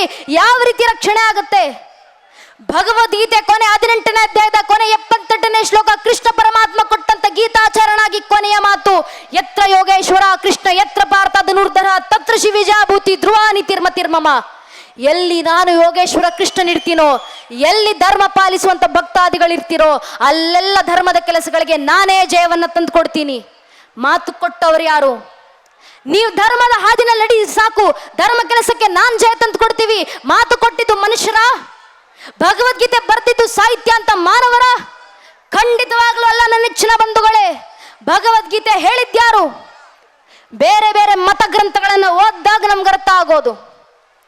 ಒಂದು ಮತದ ಗ್ರಂಥವನ್ನು ಓದಿದಾಗ ಅದ್ರಲ್ಲಿ ತಿಳ್ಕೊಳ್ತೀವಿ, ನಾನು ಭಗವಂತನ ಮಗ ಬಂದಿದ್ದೀನಿ, ದಿ ಸನ್ ಆಫ್ ಗಾಡ್, ಜಗತ್ತಿನ ಜನರನ್ನು ಉದ್ಧರಿಸ್ಲಿಕ್ಕೋಸ್ಕರ. ಮತ್ತೊಂದು ಮತದ ಗ್ರಂಥವನ್ನು ಓದಿದಾಗ ತಿಳ್ಕೊಳ್ತೀವಿ, ನಾನು ಭಗವಂತನ ಸಂದೇಶ ತಂದಿದ್ದೀನಿ, ದಿ ಮೆಸೆಂಜರ್ ಆಫ್ ಗಾಡ್, ಜಗತ್ತಿನ ಜನರನ್ನು ಉದ್ಧರಿಸ್ಲಿಕ್ಕಾಗಿ. ಆದರೆ ಭಗವದ್ಗೀತೆಯಲ್ಲಿ ಭಗವಂತನ ಮಗ ಬಂದಿದ್ದೀನಿ ನಾನು ಹೇಳಲಿಲ್ಲ, ಭಗವಂತನ ಸಂದೇಶ ತಂದಿದ್ದೀನಿ ನಾನು ಹೇಳಲಿಲ್ಲ. ಭಗವದ್ಗೀತೆ ಹೇಳಿದವರು ಯಾರು, ನೀನು ಯಾರು ಅಂತ ಅರ್ಜುನ ಪ್ರಶ್ನೆ ಮಾಡಿದಾಗ ನೀನು ಯಾರು ಎಂಬ ಪ್ರಶ್ನೆಗೆ ಉತ್ತರ ಕೊಡ್ಲಿಕ್ಕೆ ಶ್ರೀಕೃಷ್ಣ ಪರಮಾತ್ಮ ಗೀತೆಯ 11ನೇ ಅಧ್ಯಾಯದಲ್ಲಿ ವಿಶ್ವರೂಪದ ಸಂದರ್ಶವನ್ನು ಕೊಟ್ಟು 10ನೇ ಅಧ್ಯಾಯದ 31ನೇ ಶ್ಲೋಕದಲ್ಲಿ ಅರ್ಜುನನ ಮೂಲಕ ಜಗತ್ತಿಗೆ ಕರೆ ಕೊಡುತ್ತಾರೆ ಶ್ರೀಕೃಷ್ಣ ಪರಮಾತ್ಮ. ಅಹಂ ಆತ್ಮ ಗುದಾಕೇಶ ಸರ್ವಭೂತ ಶೈಸ್ಥಿತ ಆದಿಶ್ಯ ಮಧ್ಯಾಂಚ ಭೂತಾನಮಂತೇವ ಚ. ಅರ್ಜುನ, ಆದಿಯೂ ನಾನೇ, ಅಂತ್ಯವೂ ನಾನೇ, ಭೂತಕಾಲವೂ ನಾನೇ, ಭವಿಷ್ಯತ್ ಕಾಲವೂ ನಾನೇ, ಪ್ರಸ್ತುತ ಕಾಲವೂ ನಾನೇ. ಜಗತ್ತಿನ ಪ್ರಕೃತಿಯ ಅಣು ರೇಣು ತೃಣ ಕಾಷ್ಟೆ ಕಣ ಕಣದಲ್ಲೂ ವಾಸಿಸುವಂತ ಆತ್ಮಗಳನ್ನು ನಿಗ್ರಹಿಸುವಂತ ಪರಮಾತ್ಮ ಭಗವಂತ ಅಂತ ಜಗತ್ತಿನಲ್ಲಿ ಯಾರಾದ್ರೂ ಇದ್ರೆ ಅದು ನಾನೊಬ್ಬನೇ, ಶ್ರೀಕೃಷ್ಣ ಪರಮಾತ್ಮ. ಇದನ್ನು ಜಗತ್ತಿಗೆ ಘಂಟಾಘೋಷವಾಗಿ ಸಾರಿ ಬಿಡುವಂತ, ನಾನೇ ಭಗವಂತ ಅಂತ ಒಪ್ಪಿಕೊಂಡಂತ ಏಕೈಕ ಗ್ರಂಥ ಅದು ಭಗವದ್ಗೀತೆಯಲ್ಲಿ ಮಾತ್ರ. ಅಂತ ಕೃಷ್ಣ ಪರಮಾತ್ಮನಿತ್ತು ಮಾತು ಕೊಟ್ಟಿದ್ದಾರೆ, ಧರ್ಮದ ಹಾದಿನಲ್ಲಿ ನಡೀರಿ ಸಾಕು, ಧರ್ಮ ರಕ್ಷಣೆ ನಾನು ಮಾಡಿಕೊಡ್ತೀನಿ. ಆ ಕೆಲಸ ನಾವೆಲ್ಲರೂ ಮಾಡೋಣ. ಆ ಕೆಲಸ ಮಾಡ್ಲಿಕ್ಕಿರೋದು ಒಂದೇ ಒಂದು ಮಾರ್ಗ, ಪರಶುರಾಮರು ಕೊಟ್ಟ ಮಾರ್ಗ. ಅಗ್ರಸ್ಥೋ ಚತುರೋ ವೇದ ಪೃಷ್ಠತಂ ಶಶರಂ ಧನು ಇದಂ ಬ್ರಾಹ್ಮವಿದಂ ಕ್ಷಾತ್ರಂ ಶಾಪಾದಪಿ ಶರಾದಪಿ. ಮಸ್ತಕದಲ್ಲಿ ಚತುರ್ವೇದಗಳ ಜ್ಞಾನಗಳು ತುಂಬಿದ್ದಾವೆ, ಬೆನ್ನಿನಲ್ಲಿ ಬಾಣಗಳ ಬತ್ತಳಿಕೆಗಳು ತುಂಬಿದ್ದಾವೆ. ವೈಚಾರಿಕವಾಗಿ ಯುದ್ಧ ಮಾಡ್ಲಿಕ್ಕೆ ಬರ್ತೀರಾ ಬನ್ನಿ, ಬ್ರಹ್ಮ ತೇಜಸ್ಸಿನಿಂದ ಎದುರಿಸ್ತೀವಿ. ನೇರ ನಿಂತು ಯುದ್ಧ ಮಾಡ್ತೀರಾ ಬನ್ನಿ, ಕ್ಷಾತ್ರ ತೇಜಸ್ಸಿನಿಂದ ಎದುರಿಸ್ತೀವಿ. ಶಾಪಾದಪಿ ಶರಾದಪಿ. ಯಾವ ರೀತಿ ಬಂದ್ರು ಧರ್ಮ ರಕ್ಷಣೆಗೆ, ರಾಷ್ಟ್ರ ರಕ್ಷಣೆಗೆ, ಪರಂಪರೆ ಉಳಿವಿಗೆ ನಾವು ಸಿದ್ಧ. ಹೆಮ್ಮೆಯಿಂದ ಹೇಳ್ಕೊಳ್ಬೇಕು ನಾವು. ಪರಶುರಾಮರು ಕೊಟ್ಟಂತ ಆದರ್ಶ ಇವತ್ತು ಜೀವಂತ ಸಾಕ್ಷಿ ಆಗ್ತಿದೆ ಈ ನೆಲದಲ್ಲಿ. ನೇರ ಯುದ್ಧ ಮಾಡ್ಲಿಕ್ಕೆ ಬಂದ್ರೆ ಯಾವ ರೀತಿ ಕ್ಷಾತ್ರ ತೇಜಸ್ಸಿನಿಂದ ಎದುರಿಸಿ ರಾಷ್ಟ್ರ ರಕ್ಷಣೆ ಮಾಡ್ಕೊಳ್ತೀವಿ ನಾವು, ನಮ್ಮ ಸೈನಿಕರು ತೋರಿಸ್ಕೊಟ್ರು. ಬಹಳ ಹಿಂದೆ ಅಲ್ಲ, ಕೆಲವು ಸಮಯದ ಹಿಂದೆ ದುರಾದೃಷ್ಟವಶಾತ್ ಕಾಶ್ಮೀರದಲ್ಲಿ ಪೆಹಲ್ಗಾಮ್ನಲ್ಲಿ ನಮ್ಮ ಅಮಾಯಕ ಹಿಂದೂಗಳನ್ನು ಅಮಾನೀಯವಾಗಿ ಕೊಲ್ಲಲಾಯಿತು. 2 ನಿಮಿಷದ ಖುಷಿ ಕಳಿಗೆಯನ್ನು ಸವಿಸಿ ಬರೋಣ ಅಂತ ಕಾಶ್ಮೀರಕ್ಕೆ ಹೋದಂತ ಅಮಾಯಕ ಹಿಂದೂ ಕುಟುಂಬಗಳು ರೀ. ಒಬ್ಬ ಅಪರಾಧಿಯನ್ನು ನೇಣಗಂಬಕ್ಕೇರಿಸೋಕ್ ಮುಂಚೆ ಅವನ ಕೊನೆ ಆಸೆ ಏನು ಅಂತ ಕೇಳಲಾಗುತ್ತೆ. ಆದ್ರೆ ಕಾಶ್ಮೀರದಲ್ಲಿ ತೀರ್ಕೊಂಡಂತ ಹಿಂದೂಗಳಿಗೆ ಏನಕ್ಕೆ ಸತ್ವಿ ಅಂತ ಗೊತ್ತಿಲ್ಲ. ಅವ್ರಿಗೆ ಮಾಡಿದ ಕೊನೆ ಪ್ರಶ್ನೆ ನಿನ್ನ ಧರ್ಮ ಯಾವುದು ಅಂತ. ಅಮಾನ್ಯವಾಗಿ ಆ ಹಿಂದೂಗಳನ್ನ ಕೊಲ್ಲಾಯ್ತಲ್ಲ. ಪಾಕಿಸ್ತಾನಕ್ಕೆ ಚೆನ್ನಾಗಿ ಗೊತ್ತಿತ್ತು ಉರಿ ಸೆಕ್ಟರ್ ಮೇಲೆ ದಾಳಿ ಆದಾಗ ಭಾರತ ನಮ್ಮ ಮೇಲೆ ಸರ್ಜಿಕಲ್ ಸ್ಟ್ರೈಕ್ ಮಾಡಿದೆ. ಪುಲ್ವಾಮಾದ ಮೇಲೆ ದಾಳಿ ಆದಾಗ ಭಾರತ ನಮ್ಮ ಮೇಲೆ ಏರ್ ಸ್ಟ್ರೈಕ್ ಮಾಡಿದೆ. ಇವತ್ತು ಪೆಹಲ್ಗಾಮ್ನಲ್ಲಿ ಕಾಶ್ಮೀರದಲ್ಲಿ ದಾಳಿ ಆಗಿದೆ. ಭಾರತ ಮತ್ತೆ ನಮ್ಮ ವಿರುದ್ಧ ಯುದ್ಧಕ್ಕೆ ನಿಲ್ಲುತ್ತೆ. ಪಾಕಿಸ್ತಾನಕ್ಕೆ ಚೆನ್ನಾಗಿ ಗೊತ್ತಿತ್ತು. ಪಾಕಿಸ್ತಾನ ಯುದ್ಧಕ್ಕೂ ಸಜ್ಜಾಗಿ ಬಂತು. ಪಾಕಿಸ್ತಾನ ಅಮೆರಿಕದಿಂದ ಫೈಟರ್ ಜೆಟ್ಗಳನ್ನು ತರಿಸ್ಕೊಳ್ತು. ಟರ್ಕಿಯಿಂದ ಸೂಸೈಡ್ ಡ್ರೋನ್ಸ್ ಗಳನ್ನ ತರಿಸ್ಕೊಳ್ತು. ಸ್ವೀಡಿಷ್ ಬೇಡದಂತೆ AWACS ಡಿಫೆನ್ಸ್ ಸಿಸ್ಟಮ್ ಅನ್ನ ಪಾಕಿಸ್ತಾನ ತರಿಸ್ಕೊಳ್ತು. ಎಲ್ಲಾ ಶಸ್ತ್ರಾಸ್ತ್ರಗಳೊಂದಿಗೆ ಪಾಕಿಸ್ತಾನ ಯುದ್ಧಕ್ಕೆ ಸಜ್ಜಾಗಿ ಬಂತು. ನಮ್ಮ ಭಾರತದ ಸೈನಿಕರು ರಣಾಂಗಣಕ್ಕಿಳಿದ್ರು. ಇಳಿದವರು ಸಿಂಧೂರಕ್ಕೆ ಬಂದಂತ ಕಳಂಕವನ್ನು ತೊಲಗಿಸಲಿಕ್ಕೆ, ಪ್ರತಿಕಾರ ತಗೊಳ್ಳಿಕ್ಕೆ ನಾರಿ ಶಕ್ತಿಯ ದಿಶಕ್ತಿಯ ತಾಯಿಂದ್ರು ಹೆಣ್ಣು ಮಕ್ಕಳು, ವ್ಯೋಮಿಕಾ ಸಿಂಗ್, ಸೋಫಿಯಾ ಕುರೇಶಿ ಅಂತ ಹೆಣ್ಣು ಮಕ್ಕಳು ರಣಾಂಗಣಕ್ಕಿಳಿದ್ರು. ನಮ್ಮ ಭಾರತದ ಸೈನಿಕರು ರಣಾಂಗಣಕ್ಕೆ ಶಸ್ತ್ರಾಸ್ತ್ರಗಳನ್ನ ತಂದ್ರು. ಎಂತ ಶಸ್ತ್ರಾಸ್ತ್ರಗಳು? ಪಾಕಿಸ್ತಾನದಂತೆ ಯಾವುದೋ ಅಮೆರಿಕ, ಯಾವುದೋ ಟರ್ಕಿ ಮುಂದೆ ಕೈ ಚಾಚಿ ಭಿಕ್ಷೆ ಬೇಡಿ ತನ್ನಂತ ಆಯುಧಗಳೆಲ್ಲ ನಮ್ಮವು. ನಮ್ಮ ಭಾರತದ ಸೈನಿಕರು ಸ್ವಾಭಿಮಾನದಿಂದ ರಷ್ಯಾದ ಜೊತೆ ಹೆಗಲಿಗೆ ಹೆಗಲು ಕೊಟ್ಟು ತಯಾರು ಮಾಡಿಸಿ ಇಂಪೋರ್ಟ್ ಮಾಡಿಸಿಕೊಂಡಂತ S-400 ಡಿಫೆನ್ಸ್ ಸಿಸ್ಟಮ್ ಜೊತೆಗೆ ಭಾರತದ ಸೈನಿಕರು ಯುದ್ಧಕ್ಕೆ ಸಜ್ಜಾಗಿ ಬಂದ್ರು. ಇದಕ್ಕಿಂತ ಹೆಮ್ಮೆ ಪಡುವಂತ ವಿಚಾರ, ಆಕಾಶ್ ತೀರ್ ಏರ್ ಡಿಫೆನ್ಸ್ ಸಿಸ್ಟಮ್ ನ ಜೊತೆಗೆ ಭಾರತದ ಸೈನಿಕರು ಯುದ್ಧಕ್ಕಿಳಿದ್ರು. ಆಕಾಶ್ ತೀರ್ air defence system 100% make in India. Material ಇಂದ ಹಿಡಿದು ಲೇಬರ್ ನವರೆಗೂ ಸಂಪೂರ್ಣ ಭಾರತದಲ್ಲೇ ತಯಾರಾದಂತ ಇಂಡಿಜಿನಿಯಸ್ ಡಿಫೆನ್ಸ್ ಸಿಸ್ಟಮ್ ಜೊತೆಗೆ ಭಾರತದ ಸೈನಿಕರು ಯುದ್ಧಕ್ಕಿಳಿದ್ರು. ನಮ್ಮ ಭಾರತದ ಸೈನಿಕರ ಹತ್ರ ರಫೇಲ್ ಫೈಟರ್ ಜೆಟ್ಗಳಿದ್ವು with SCALP missile loaded. Sukhoi 30 MK fighter ಜೆಟ್ಗಳಿದ್ವು with BrahMos missile loaded. Nagastra 1 ಡ್ರೋನ್ಗಳು ನಮ್ಮ ಬಳಿ ಇದ್ವು, ಸಂಪೂರ್ಣ ಮೇಡ್ ಇನ್ ಇಂಡಿಯಾ. ಇಸ್ರೇಲ್ ನಿಂದ ಇಂಪೋರ್ಟ್ ಮಾಡಿಸಿಕೊಂಡಂತ ಅರಬ್ ಡ್ರೋನ್ಸ್ ಗಳಿದ್ವು. ಜಪಾನ್ ನಿಂದ ಇಂಪೋರ್ಟ್ ಮಾಡಿಸಿಕೊಂಡಂತ ಕಾಮಿಕಾಜೆ ಡ್ರೋನ್ಸ್ ಗಳು ಸಜ್ಜಾಗಿ ನಿಂತಿದ್ವು. ಸ್ಕೈ ಸ್ಟ್ರೈಕರ್ ಡ್ರೋನ್ಗಳು ನಮ್ಮ ಭಾರತದ ಸೈನಿಕರ ಹತ್ರ ಸಜ್ಜಾಗಿ ನಿಂತಿದ್ವು. ಇಡೀ ಆಪರೇಷನ್ ಸಂದರ್ಭದಲ್ಲಿ ನಮ್ಮ ಭಾರತದ ಸೈನಿಕರು ಇಸ್ರೋದೊಂದಿಗೆ ಲೈವ್ ಕೋಆರ್ಡಿನೇಷನ್ ತಗೊಳ್ತಿದ್ರು. INS ವಿಕ್ರಾಂತ್ ಜೊತೆಗೆ 36ಕ್ಕೂ ಹೆಚ್ಚು ಯುದ್ಧಾಡಗುಗಳು ವಿತ್ ಬ್ರಹ್ಮೋಸ್ ಮಿಸೈಲ್ ಲೋಡೆಡ್ ಒಂದಿಗೆ ನಾರ್ದನ್ ಅರೇಬಿಯಾ ಸೇನಾ ಪ್ಯಾಟ್ರೋಲಿಂಗ್ ಮಾಡ್ತಿದ್ವು. ಎಲ್ಲಾ ಶಸ್ತ್ರಾಸ್ತ್ರಗಳೊಂದಿಗೆ ಭಾರತದ ಸೈನಿಕರು ರಣಾಂಗಣಕ್ಕಿಳಿದ್ರು. ಒಂದೇ ಒಂದು ಹೊಡೆತದಲ್ಲಿ ಪಾಕಿಸ್ತಾನ ಅಮೆರಿಕದಿಂದ ತರಿಸಿಕೊಂಡಂತ J-16 ಫೈಟರ್ ಜೆಟ್ ಗಳನ್ನ ಭಾರತದ ಸೈನಿಕರು ಹೊಡೆದುರುಳಿಸಿದ್ರು. ಅಮೆರಿಕದಿಂದ ಪಾಕಿಸ್ತಾನ ಇಂಪೋರ್ಟ್ ಮಾಡಿಸಿಕೊಂಡಂತ J-17A ಥಂಡರ್ ಫೈಟರ್ ಜೆಟ್ ಗಳನ್ನ ಭಾರತದ ಸೈನಿಕರು ಹೊಡೆದುರುಳಿಸಿದ್ರು. ಟರ್ಕಿ ಸೂಸೈಡ್ ಡ್ರೋನ್ಸ್ ಗಳನ್ನ ಭಾರತದ ಸೈನಿಕರು ಸಂಹಾರ ಮಾಡಿದ್ರು. ಪಾಕಿಸ್ತಾನದ ಡಿಫೆನ್ಸ್ ಸಿಸ್ಟಮ್ ಅನ್ನ ಸ್ವೀಡಿಷ್ ಮಾಡಿದಂತೆ AWACS SAP 2000 ಡಿಫೆನ್ಸ್ ಸಿಸ್ಟಮ್ ಅನ್ನ ಭಾರತದ ಸೈನಿಕರು ಭಗ್ನಗೊಳಿಸಿದ್ರು. ಅವತ್ತು ಪಾಕಿಸ್ತಾನದ ಒಂದೇ ಒಂದು ಡಿಫೆನ್ಸ್ ಸಿಸ್ಟಮ್ ಕೆಲಸ ಮಾಡಲಿಲ್ಲ, ಒಂದೇ ಒಂದು ರಡಾರ್ ಸಿಸ್ಟಮ್ ರೆಸ್ಪಾಂಡ್ ಮಾಡಲಿಲ್ಲ. ಇಡೀ ಆಪರೇಷನ್ ಸಿಂಧೂರ್ ಅನ್ನ ಸೈನಿಕರು ಮುಂದುವರಿಸಿದ್ರು. 25 ನಿಮಿಷ 9 ಟೆರರ್ ಕ್ಯಾಂಪ್ಸ್ಗಳ ಮೇಲೆ ದಾಳಿ, 70ಕ್ಕೂ ಹೆಚ್ಚು ಜನ ಭಯೋತ್ಪಾದಕರ ಸಂಹಾರ ಮಾಡಿ ಭಾರತದ ಸೈನಿಕರು ತೋರಿಸಿಕೊಟ್ರು. ಭಾರತ ಮಲಗಿದ್ರೆ ಮಾತ್ರ ಕುಂಭಕರ್ಣ, ಎದ್ರೆ ವೀರಭದ್ರ ಅನ್ನೋದನ್ನ ಜಗತ್ತಿಗೆ ಸಾಬೀತುಪಡಿಸುವ ಕೆಲಸವನ್ನ ನಮ್ಮ ಭಾರತದ ಸೈನಿಕರು ಮಾಡಿ ತೋರಿಸಿದ್ರಲ್ಲ. ನಮ್ಮ ಸೈನಿಕರು ತೋರಿಸಿಕೊಟ್ಟಿದ್ದಾರೆ. ವಿಶ್ವವೇ ಮುನಿದರು ಭಾರತವನ್ನ ಕಾಯುವೆವು ಅಂತ ಆ ಕೆಲಸ ಜೀವಂತ ಸಾಕ್ಷಿಯಾಗಿ ನಮ್ಮ ಸೈನಿಕರು ತೋರಿಸಿಕೊಟ್ಟ ಮೇಲೆ, ಕ್ಷಾತ್ರ ತೇಜಿನೊಂದಿಗೆ ರಾಷ್ಟ್ರ ರಕ್ಷಣೆ ಆದ ಮೇಲೆ ಇನ್ನು ಉಳಿದಿರೋದು ಯಾವುದು? ಗಡಿ ಒಳಗೆ ಕೂತಿರುವಂತ ನಾವುಗಳು ವೈಚಾರಿಕವಾಗಿ ಧರ್ಮ ರಕ್ಷಣೆ ಮಾಡ್ಕೊಳ್ಳೋದು. ವೈಚಾರಿಕವಾಗಿ ಅಂದ್ರೆ ನಮ್ಮ ಮೇಲೆ ಪ್ರಹಾರಗಳಾಗ್ತವೆ, ನಮಗೆ ಪ್ರಶ್ನೆಗಳಾಗುತ್ತೆ. ವಿಶೇಷತಃ ನಮ್ಮನೆ ಮಕ್ಕಳಿಗೆ ಯಾವ ಮಟ್ಟಕ್ಕೆ ವೈಚಾರಿಕ ದಾಳಿ. ನನ್ನ ತಂದೆ ಆಟೋ ಚಾಲಕರು, ಇವತ್ತಿಗೂ ನಮ್ಮಪ್ಪ ಬೆಂಗಳೂರಿನಲ್ಲಿ ರಿಕ್ಷಾ ಡ್ರೈವರ್. ನಮ್ಮಪ್ಪ ಆಟೋ ಓಡಿಸ್ತಾರೆ, ದಿನ ಹೇಳ್ತಾರೆ ನನಗೆ. ಇವತ್ತಿಗೂ ಆಟೋ ಓಡಿಸ್ಬೇಕಾದ್ರೆ ನಮ್ಮಪ್ಪ ಹೇಳ್ತಾರೆ, ಮನೆಯಿಂದ ಹಣೆಗೆ ಕುಂಕುಮ ಹಚ್ಚಿ ಆಟೋ ಹತ್ತುವಂತ ಕಾಲೇಜ್ ಮಕ್ಕಳು ಆಟೋ ಇಳಿದು ಕಾಲೇಜ್ ಕ್ಯಾಂಪಸ್ ದಾಟುವ ವೇಳೆಗೆ ಹಣೆಯಲ್ಲಿರುವಂತ ಕುಂಕುಮವನ್ನು ಅಳಿಸಿ ಆನಂತರ ಕಾಲೇಜ್ ಒಳಗೆ ಹೋಗ್ತಾರೆ. ಯಾಕೆ? Inferiority complex. That is the head space that is been targeted in the society in every way possible.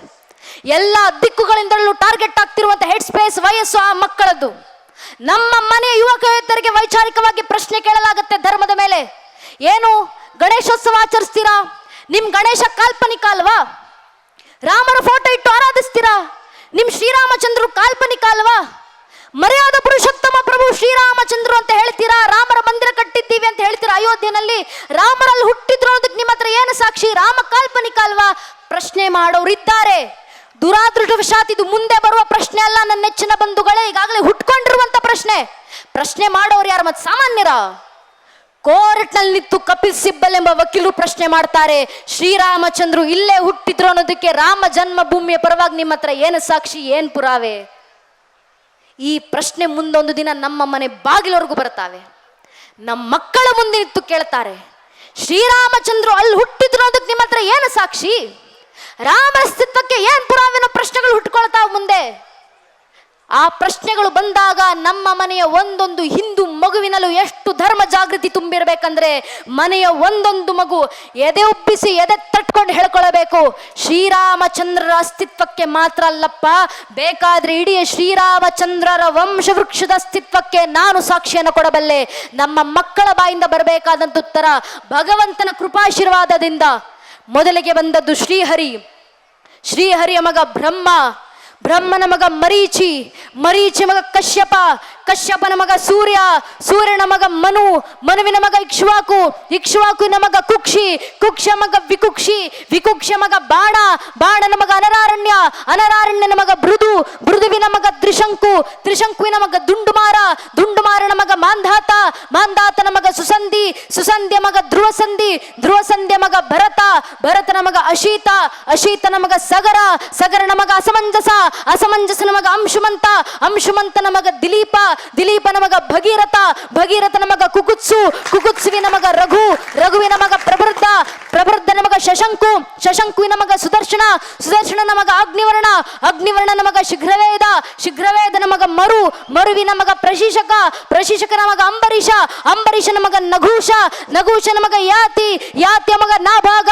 ನಾಭಾಗನ ಮಗ ಅಜ, ಅಜನ ಮಗ ದಶರಥ, ದಶರಥರ ಮಗನೇ ರಘುವಂಶದ ರಾಘವ ಪ್ರಭು ಶ್ರೀರಾಮಚಂದ್ರರು ಅಂತ ಹೇಳುವ ಮಟ್ಟಕ್ಕೆ ಮನೆ ಮನೆಯ ಒಂದೊಂದು ಹಿಂದೂ ಮಗುವಿನಲ್ಲೂ ಇಷ್ಟು ಧರ್ಮ ಜಾಗೃತಿ ನಾವು ತಂದ್ರೆ ಸಾಕು ನನ್ನ ನೆಚ್ಚಿನ ಬಂಧುಗಳೇ. ಧರ್ಮ ರಕ್ಷಣೆ ಆಯ್ತಂತರ್ಥ, ಪರಂಪರೆ ರಕ್ಷಣೆ ಆಯ್ತಂತರ, ರಾಷ್ಟ್ರದ ಹಿರಿಮೆಯ ರಕ್ಷಣೆ ಆಯ್ತಂತರ್ಥ. ಈ ಕೆಲಸ ಮನೆ ಮನೆಗಳಿಂದ ಮಾಡುವಂತ ಕೆಲಸ ಮಾಡೋಣ. ನಾವೆಲ್ಲ ಒಗ್ಗಟ್ಟಾಗಿ ಬಂದು ಇಂಥ ಧರ್ಮ ಜಾಗೃತಿ ಕೆಲಸ ಮನೆ ಮನೆಗಳಿಂದ ಶುರು ಮಾಡೋಣ. ಮನೆ ಮಕ್ಕಳನ್ನ ಜಾಗೃತರಾಗಿಸೋಣ. ಆ ಜಾಗೃತಿಗೋಸ್ಕರ ನಮ್ಮ ಕೈಲಾಗುವಂತ ಶ್ರಮವನ್ನ ಧರ್ಮಕ್ಕೆ ನೀಡೋಣ. ನಿಮ್ಮಿಂದ ಮಾತಾಡಿ ಧರ್ಮ ಜಾಗೃತಿ ಮಾಡ್ಲಿಕ್ಕಾಗುತ್ತಾ? ಮಾತಾಡಿ ಧರ್ಮ ಜಾಗೃತಿ ಮಾಡಿ, ಕುಟುಂಬದವ್ರ ಜೊತೆ ಮಾತಾಡಿ, ಮನೆಯವ್ರ ಜೊತೆ ಮಾತಾಡಿ, ಕನಿಷ್ಠ ಪಕ್ಷ ಮನೆ ಮಕ್ಕಳ ಜೊತೆ ಮಾತಾಡಿ ಧರ್ಮ ಜಾಗೃತಿ ಮಾಡಿ. ನಿಮ್ಮಿಂದ ಹಾಡಾಡಿ ಧರ್ಮ ಜಾಗೃತಿ ಮಾಡ್ಲಿಕ್ಕಾಗುತ್ತಾ? ಭಜನೆಗಳನ್ನು ಹಾಡಿ, ದೇಶಭಕ್ತಿ ಗೀತೆಗಳನ್ನು ಹಾಡಿ, ಕೀರ್ತನೆಗಳನ್ನ ಹಾಡಿ, ಮನೆಯಲ್ಲಿ ಊರಿನಲ್ಲಿ ಧರ್ಮ ಜಾಗೃತಿಯನ್ನು ಮೂಡಿಸಿ. ನಿಮ್ಮಿಂದ ಬರೆದು ಧರ್ಮ ಜಾಗೃತಿ ಮಾಡ್ಲಿಕ್ಕಾಗುತ್ತಾ? ನೈಜ ಇತಿಹಾಸ ದಾಖಲಿಸಿ ಬರೆದು ಧರ್ಮ ಜಾಗೃತಿ ಮೂಡಿಸಿ. ನಿಮ್ಮಿಂದ ಸಮಯ ಕೊಡ್ಲಿಕ್ಕಾಗುತ್ತಾ? ಧರ್ಮದ ಕೆಲಸಗಳಿಗೆ ನಮ್ಮ ಕಾರ್ಯಕರ್ತರ ಜೊತೆ ಸೇರಿ ಧರ್ಮದ ಕೆಲಸ ಮಾಡುವ ಮೂಲಕ ಸಮಯ ಕೊಟ್ಟು ಧರ್ಮ ಜಾಗೃತಿ ಮೂಡಿಸಿ. ಇದು ಯಾವುದೂ ಆಗ್ಲಿಲ್ವಾ? ಕನಿಷ್ಠ ಪಕ್ಷ ನಿತ್ತು ದೇಶ ಧರ್ಮದ ಪರವಾಗಿ ಒಂದು ಜೈಕಾರ ಹಾಕ್ಲಿಕ್ಕಾಗತ್ತಾ? ಒಂದು ಜೈಘೋಷ ಹಾಕಿ ಧರ್ಮ ಜಾಗೃತಿ ಮೂಡಿಸಿ. ಅದು ಆಗ್ಲಿಲ್ಲ ಅಂದ್ರೂ ಪರವಾಗಿಲ್ಲ, ಯಾರಾದ್ರೂ ನಿಂತು ದೇಶ ಧರ್ಮದ ಪರವಾಗಿ ಜೈಕಾರ ಹಾಕ್ತಿದ್ರೆ ಅವರ ಪಕ್ಕದಲ್ಲಿ ಹೋಗಿ ನಿಂತ್ಕೊಂಡು ಕೈ ಎತ್ತೋಣ ಸಾಕು. ನಾವು ದೇಶ ಧರ್ಮಕ್ಕೆ ಕೊಡುವಂತ ಕೊಡುಗೆ ಇಷ್ಟೇ. ಇಷ್ಟನ್ನ ಒಬ್ಬೊಬ್ಬ ಹಿಂದೂ ಮಾಡಿದ್ರೆ ಸಾಕು, ಧರ್ಮ ರಕ್ಷಣೆ ಆಗುತ್ತೆ, ಧರ್ಮ ಜಾಗೃತಿ ಆಗುತ್ತೆ. ಆ ಕೆಲಸ ನಾವೆಲ್ಲ ಒಗ್ಗಟ್ಟಾಗಿ ಬಂದು ಮಾಡೋಣ. ಒಗ್ಗಟ್ಟಾಗಿ ಧರ್ಮದ ಕೆಲಸವನ್ನು ಮಾಡ್ತಾ ರಾಮರಿಗೋಸ್ಕರ ಶ್ರಮಿಸೋಣ. ಗಣಪನ ಆಶೀರ್ವಾದ ಗಣಾರಾಧ್ವಾ ಗಣಪತಿ ಹವಾಮಹಿ ಕವಿಂ ಕಬೀಣ ಮುಪವೃಷ್ಟವಸ್ತವಂ ಜ್ಯೇಷ್ಠರಾಜಂ ಬ್ರಹ್ಮಣ ಬ್ರಹ್ಮಣಸ್ಪದ ಆನಶೃಣ್ವನ್ನೋತಿ ಬಿಸ್ಸೀದ ಸಾಧಾನಂ ಅಂತ ಹಿರಿಯರು ಬರೆದು ಹೋಗಿದ್ದಾರಲ್ಲ. ಮಂತ್ರಗಳಿಗೆ ಶಕ್ತಿಯನ್ನು ತುಂಬುವಂತ ಗಣಗಳಿಗೆ ಅಧಿಪತಿ ಆದಂತ ಜ್ಯೇಷ್ಠರಾಜ ಗಣಪತಿ, ಆ ಮಂತ್ರಗಳ ಶಕ್ತಿ ನಮ್ಮಲ್ಲೂ ತುಂಬಲಿ ಗಣಪತಿ. ಅವರ ಆಶೀರ್ವಾದದಿಂದ ಧರ್ಮ ಜಾಗೃತಿ ಆಗಲಿ. ರಾಮರ ಆದರ್ಶದಲ್ಲಿ ಇಡೀ ದೇಶವನ್ನ ಮನೆ ಮನೆಗಳನ್ನ ಅಯೋಧ್ಯೆಯನ್ನಾಗಿಸುವ ಮೂಲಕ ಇಡೀ ಭಾರತ ದೇಶವನ್ನ ರಾಮರಾಜ್ಯವನ್ನಾಗಿಸೋಣ ಅಂತ ತಮ್ಮಲ್ಲಿ ವಿನಂತಿಸ್ಕೊಳ್ತಾ, ಈ ಎಲ್ಲ ಕೆಲಸವನ್ನ ಸಂಘಟಿತರಾಗಿ ನಾವೆಲ್ಲರೂ ಮಾಡೋಣ, ಕಾರ್ಯಶೀಲರಾಗೋಣ ಅಂತ ತಮ್ಮಲ್ಲಿ ವಿನಂತಿಸ್ಕೊಳ್ತಾ, ನಂಗೆರಡು ಮಾತುಗಳನ್ನು ಆಡ್ಲಿಕ್ಕೆ ಅವಕಾಶ ಮಾಡಿಕೊಟ್ಟಿರುವಂತ ಸಂಘಟನೆಯವರಿಗೆ, ವಿಶೇಷತಃ ಸಂಘಟನೆಯ ಕಾರ್ಯಕರ್ತ ಅಣ್ಣಂದಿರಿಗೆ, ಊರಿನಲ್ಲಿ ಒಂದು ಧಾರ್ಮಿಕ ಸಭೆ ಆಯೋಜನೆ ಮಾಡಬೇಕಂದ್ರೆ ವಾರಗಟ್ಟಲೆ, ತಿಂಗಳಗಟ್ಟಲೆ ಮನೆ ಬಿಟ್ಟು, ಊಟ ಬಿಟ್ಟು, ನಿದ್ದೆಗೆಟ್ಟು, ಮನೆಯಲ್ಲಿ ಕೆಲಸ ಇಲ್ಲ ಅಂತಲ್ಲ, ಮನೆಯಲ್ಲಿ 108 ಕೆಲಸ ಇದ್ರು. ಮನೆ ಕೆಲಸ ಆಮೇಲೆ ಮೊದಲು ಧರ್ಮದ ಕೆಲಸ, ಊರಿನ ಜನರ ಜಾಗೃತಿ ಕೆಲಸ, ದೇಶದ ಕೆಲಸ ಆಗಬೇಕು ಅಂತ ವೈಯಕ್ತಿಕ ಕೆಲಸ ಬದಿಗಿಟ್ಟು ಬಂದು ಧರ್ಮದ ಕೆಲಸ ಮಾಡ್ತಿರ್ತಾರೆ. ಆ ಕಾರ್ಯಕರ್ತ ಅಣ್ಣಂದ್ರಿಗೆ ನಾವು ಏನ್ ಗೌರವ ಸಲ್ಲಿಸ್ತೀವಲ್ಲ ನನಗೆ ಗೊತ್ತಿಲ್ಲ. ನಮ್ಮ ಮನೆ ಹಿತ್ತಲಿರುವಂತ ಗೋಮಾತೆ ರಕ್ಷಣೆಗೆ, ನಮ್ಮ ಮನೆ ಮುಂದಿರುವಂತ ತುಳಸಿ ಕಟ್ಟೆ ರಕ್ಷಣೆಗೆ, ನಮ್ಮ ಮನೆಯಲ್ಲಿರುವಂತ ಹಿಂದೂ ಹೆಣ್ಣು ಮಕ್ಕಳಲ್ಲಿ ಧರ್ಮ ಜಾಗೃತಿ ಮೂಡಿಸಲಿಕ್ಕೆ ತನ್ನ ವೈಯಕ್ತಿಕ ಕೆಲಸ ಬದಿಗಿಟ್ಟು ಬಂದು ಧರ್ಮಸಭೆ ಆಗ್ತಿದೆ ಅಂದಾಗ ಮಧ್ಯರಾತ್ರಿ 12 ಗಂಟೆ 1 ಗಂಟೆ 2 ಗಂಟೆವರೆಗೂ ಊರು ತುಂಬಾ ಬಂಟಿಂಗ್ಸ್ ಗಳನ್ನ ಕಟ್ಕೊಂಡು ನಿಂತಿರ್ತಾರೆ, ಊರು ತುಂಬಾ ಬ್ಯಾನರ್ ಗಳನ್ನ ಕಟ್ಕೊಂಡು ನಿಂತಿರ್ತಾರೆ. ಆ ಕಾರ್ಯಕರ್ತ ಅಣ್ಣಂದ್ರಿಗೆ ನಾವು ಏನ್ ಗೌರವ ಸಲ್ಲಿಸ್ತೀವಿ? ಇಲ್ಲಿರುವಂತ ಅಷ್ಟು ಜನ, ಸಾವಿರಾರು ಜನ ಹಿಂದೂ ಬಾಂಧವರಲ್ಲಿ ಕೈ ಮುಗಿದು ವಿನಂತಿ, ದಯವಿಟ್ಟು ಕಾರ್ಯಕ್ರಮ ಮುಗಿಸ್ಕೊಂಡು ವಾಪಸ್ ಹೋಗೋಕೆ ಮುಂಚೆ ನಿಮ್ಮ ಸುತ್ತಮುತ್ತ ಹೆಗಲ ಮೇಲೆ ಕೇಸರಿ ಶಲ್ಯ ಹಾಕೊಂಡು ನಿಂತಿರುವಂತ ನಮ್ಮ ಧರ್ಮದ ಕಾರ್ಯಕರ್ತ ಅಣ್ಣಂದಿರಿದ್ದಾರೆ. ದಯವಿಟ್ಟು ಊರಿನವರೆಲ್ಲ ಆ ಕಾರ್ಯಕರ್ತ ಅಣ್ಣಂದಿರ ಹತ್ರ ಹೋಗಿ ಅವರ ಹೆಗಲ್ ತಟ್ಟಿ, ನಿನ್ನ ವೈಯಕ್ತಿಕ ಕೆಲಸ ಬದಿಗಿಟ್ಟು ಬಂದು ಊರಿನ ಕೆಲಸ, ಧರ್ಮದ ಕೆಲಸ, ದೇಶದ ಕೆಲಸ ಮಾಡ್ತಿದ್ಯಲ್ಲಪ್ಪ, ನಿನ್ನ ನೋಡಿದ್ರೆ ಹೆಮ್ಮೆ ಅನಿಸುತ್ತೆ ಅಂತ ಆ ಕಾರ್ಯಕರ್ತ ಅಣ್ಣಂದ್ರೆ ಹೆಗಲ್ ತಟ್ಟಿ ಶಬಾಷ್ ಅಂತ ಹೇಳಿ ಹೋಗಿ ಸಾಕು. ನಮ್ಮ ಕಾರ್ಯಕರ್ತ ಅಣ್ಣಂದ್ರಿಗೆ ನಾವು ಕೊಡುವ ಗೌರವ ಇಷ್ಟೇ. ಧರ್ಮೋ ರಕ್ಷತಿ ರಕ್ಷಿತಃ. ಯಾರು ಧರ್ಮ ರಕ್ಷಣೆ ಮಾಡ್ತಾರೋ ಅವರ ರಕ್ಷಣೆಗೆ ಧರ್ಮವೇ ನಿಂತಿರುತ್ತೆ. ಆದ್ರಿಂದ ಧರ್ಮದ ಕೆಲಸ ಮಾಡ್ತಿರುವಂತ ನಮ್ಮ ಧರ್ಮದ ಕಾರ್ಯಕರ್ತ ಅಣ್ಣಂದಿರ ರಕ್ಷಣೆ ಮತ್ತು ಬೆಂಬಲ ಇಲ್ಲಿರುವಂತ ನಮ್ಮೆಲ್ಲರ ಜನ್ಮ ಸಿದ್ಧ ಜವಾಬ್ದಾರಿ. ಹಿಂದೂ ಧರ್ಮದಲ್ಲಿ ಹುಟ್ಟಿ ಆ ಕಾರ್ಯವನ್ನು ನಿಭಾಯಿಸೋಣ. ನಮ್ಮ ಕಾರ್ಯಕರ್ತ ಅಣ್ಣಂದಿರಿಗೆ ಬೆಂಬಲವನ್ನು ನೀಡೋಣ. ಬೆಂಬಲ ನೀಡೋದ್ರಲ್ಲಿ ಅದು ಆಂಧ್ರ ಪ್ರದೇಶ ಬಂದ ಖುಷಿ ಆಯ್ತು. ಆಂಧ್ರ ಪ್ರದೇಶದ ಎಲ್ಲ ಗಣೇಶ ಪಂಡಾಲ್ಗಳಿಗೆ ಉಚಿತವಾಗಿ ವಿದ್ಯುತ್ತನ್ನು ನೀಡುವಂತ ಕೆಲಸ ಶ್ರೀ ಚಂದ್ರಬಾಬು ನಾಯ್ಡು ಅವರು ಮತ್ತು ಪವನ್ ಕಲ್ಯಾಣ್ ಅಣ್ಣನವರು ಮಾಡಿದ್ದಾರೆ ಅಂತ ಕೇಳಪಟ್ಟೆ. ಹೆಮ್ಮೆ ಆಯ್ತು. ಯಾವ ಮಣ್ಣಿನಲ್ಲಿ ಒಂದು ಕಾಲದಲ್ಲಿ ರಾಮರಿಗೆ ಜಯಘೋಷ ಹಾಕಿದ ಕೂಡಲೇ ಕೋಮವಾದಿಯನ್ನು ಬಿರುದು ಬರ್ತಿತ್ತು, ಅಂತ ನೆಲದಲ್ಲಿ ನಿಂತು ನಾನೊಬ್ಬ ಹಿಂದುತ್ವವನ್ನು ಹೆಮ್ಮೆಯಿಂದ ಪಾಲಿಸ್ತೀನಿ ಅಂತ ಹೇಳ್ತಾ ವರಾಹಿ ಡೆಕ್ಲರೇಷನ್ ತರುವಂತ ಸಾಮರ್ಥ್ಯ ಮಾಡಿರುವಂತ ಪವನ್ ಕಲ್ಯಾಣ್ ಅಣ್ಣನರುವಂತ ನಾಯಕರನ್ನ ಪಡೆದಿದ್ದೀರಾ ನೀವೆಲ್ಲ. ಅವರು ಧರ್ಮಕ್ಕೋಸ್ಕರ ಕೆಲಸ ಮಾಡ್ತಿದ್ದಾರೆ. ಅಂತ ಧರ್ಮದ ಕೆಲಸದಲ್ಲಿ ಒಂದು ಶ್ರಮ ನಮ್ಮದು ಇರಲಿ, ಧರ್ಮಕ್ಕೋಸ್ಕರ ನಾವು ಶ್ರಮಿಸೋಣ, ಸಮಯ ಕೊಡೋಣ ಅಂತ ತಮ್ಮಲ್ಲಿ ಕೇಳ್ಕೊಳ್ತಾ ಇಡೀ ಕಾರ್ಯಕ್ರಮವನ್ನ ಇಷ್ಟು ಅಚ್ಚುಕಟ್ಟಾಗಿ ಆಚರಣೆ ಮಾಡಿರುವಂತ ನಮ್ಮ ಕಾರ್ಯಕರ್ತ ಅಣ್ಣಂದರಿಗೆ ಶತ ನಮನಗಳನ್ನು ಸಲ್ಲಿಸ್ತಾ, ಗುರು ಮಹಾರಾಜು ಶಾರದಾ ಮಾತೆ ನನಗೆ ಆಡಿಸಿರುವಂತ 2 ಮಾತನ್ನ ಕೇಳಿಸ್ಕೊಂಡಂತ ಎಲ್ಲಾ ವಿದ್ವತ್ ಗಣ್ಯರಿಗೆ, ದೇಶಭಕ್ತ ಬಾಂಧವರಿಗೆ, ಮಾತಾ ಭಗಿನಿಯರಿಗೆ, ಇಡೀ ಕಾರ್ಯಕ್ರಮದಲ್ಲಿ ನಮಗೆ ಸಹಕಾರ ನೀಡಿರುವಂತ ಆರಕ್ಷಕ ಬಂಧುಗಳಿಗೆ, ಪತ್ರಕರ್ತ ಬಾಂಧವರಿಗೆ ಹಾಗೂ ಎಲ್ಲ ಹಿರಿಕಿರಿಯರ ಪಾದಗಳಿಗೆ ಮತ್ತೊಮ್ಮೆ ನನ್ನ ಹಣೆ ಹೆಚ್ಚಿ ನಮಸ್ಕರಿಸ್ತೇನೆ. ನನ್ನ ನೆಚ್ಚಿನ ಬಂಧುಗಳೇ, ಈಗ ಎಲ್ಲರೊಮ್ಮೆ ಜಯಕಾರ ಹಾಕ್ಬಿಡೋಣ. ದಯವಿಟ್ಟು ಹಿಂದೆ ಮುಂದ ಸುತ್ತಮುತ್ತ ಇರುವಂತ ಸಮಸ್ತ ಹಿಂದೂ ಬಾಂಧವರು ಎರಡೂ ಕೈಗಳನ್ನ ಗಾಡಿನ ತೂರ್ತಾ ಉಚ್ಚ ಕಂಠದಿಂದ ಭಾರತ್ ಮಾತೆ ನನ್ನ ಜೊತೆ ಜಯಘೋಷ ಹಾಕಿ, ಬಲ್ ಭಾರತ್ ಮಾತಾ ಕಿ, ಬಲ್ ಭಾರತ್ ಮಾತಾ ಕಿ, ವಂದೇ ಜೈ ಶ್ರೀರಾಮ್, ಗಣಪತಿ ಬಪ್ಪ, ಜೈ ಹಿಂದ್, ವಂದೇ ಮಾತರಂ. ಹರಿ ಓಂ ತತ್ತ ಸತ್ತು. ಶ್ರೀರಾಮಕೃಷ್ಣ.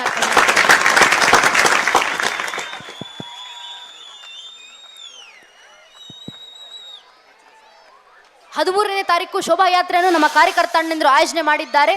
ದಯವಿಟ್ಟು ಹಿಂದೂಗಳು ಇಂತಹದೇ ಸಂಖ್ಯೆಯಲ್ಲಿ ಶೋಭಾಯಾತ್ರೆಯಲ್ಲೂ ಭಾಗವಹಿಸಿ ಹಿಂದೂಗಳ ಪಥಸಂಚಲನದಲ್ಲಿ ಒಗ್ಗೂಡುವ ಮೂಲಕ, ಕನಿಷ್ಠ ಪಕ್ಷ ನಡಿಗೆಯನ್ನು ನೀಡುವ ಮೂಲಕ ಧರ್ಮ ಜಾಗೃತಿಯನ್ನು ಊರಿನಲ್ಲಿ ತುಂಬಿಸುವಂತ ಕೆಲಸ ಇದೇ ರೀತಿ ನಾವು ಮಾಡೋಣ ಅಂತ ಕೇಳ್ಕೊಳ್ತಾ, 13ನೇ ತಾರೀಕು ಶೋಭಾಯಾತ್ರೆ ಇದೆ, ಅಣ್ಣ ಅವರು ಹೇಳಿದ್ದಾರೆ. ಆ ಶೋಭಾಯಾತ್ರೆಯಲ್ಲಿ ನಾವೆಲ್ಲರೂ ಪಾಲ್ಗೊಳ್ಳೋಣ ಅಂತ ಕೇಳ್ಕೊಂತೀನಿ. ಧನ್ಯವಾದಗಳು. ಜಯ ರಾಮಕೃಷ್ಣ.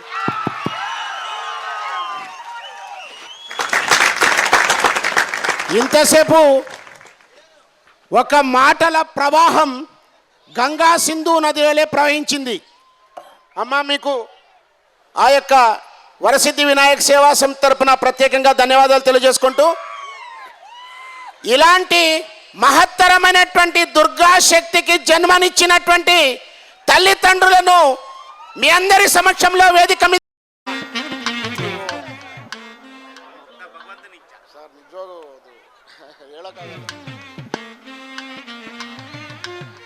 సన్మాన కార్యక్రమం హనుమంతరాజు గారు మరియు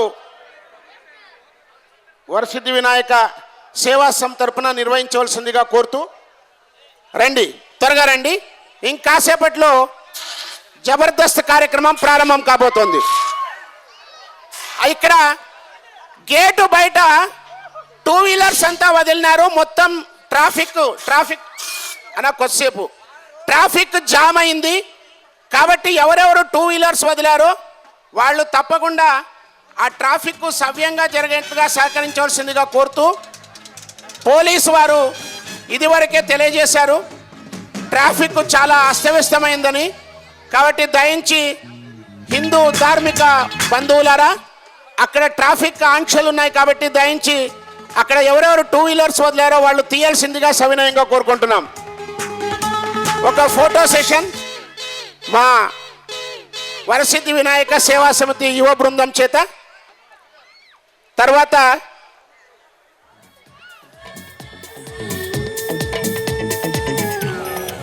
మనందరి హారికా మంజునాథ్ వారి తల్లిదండ్రుల సమక్షంలో మరి ఒక గొప్ప ఫోటో సెషన్ కార్యక్రమం.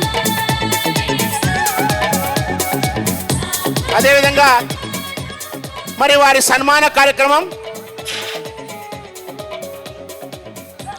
మనమందరం ఇలాంటి కూతురును కనాలి, కంటే ఇలాంటి కూతురును కనాలి.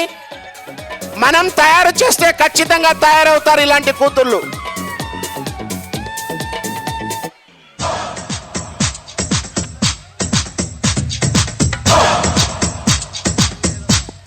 ఇక్కడ కూర్చున్న పిల్లలందరూ లేచి పక్కకు వెళ్ళాలి. మీరు చాలా డిస్టర్బ్ చేస్తున్నారు. మీరు లేండి, పైనకి లేండి, మీరు బయటికి వెళ్ళండి, మీరు పక్కకి వెళ్ళండి. మీరు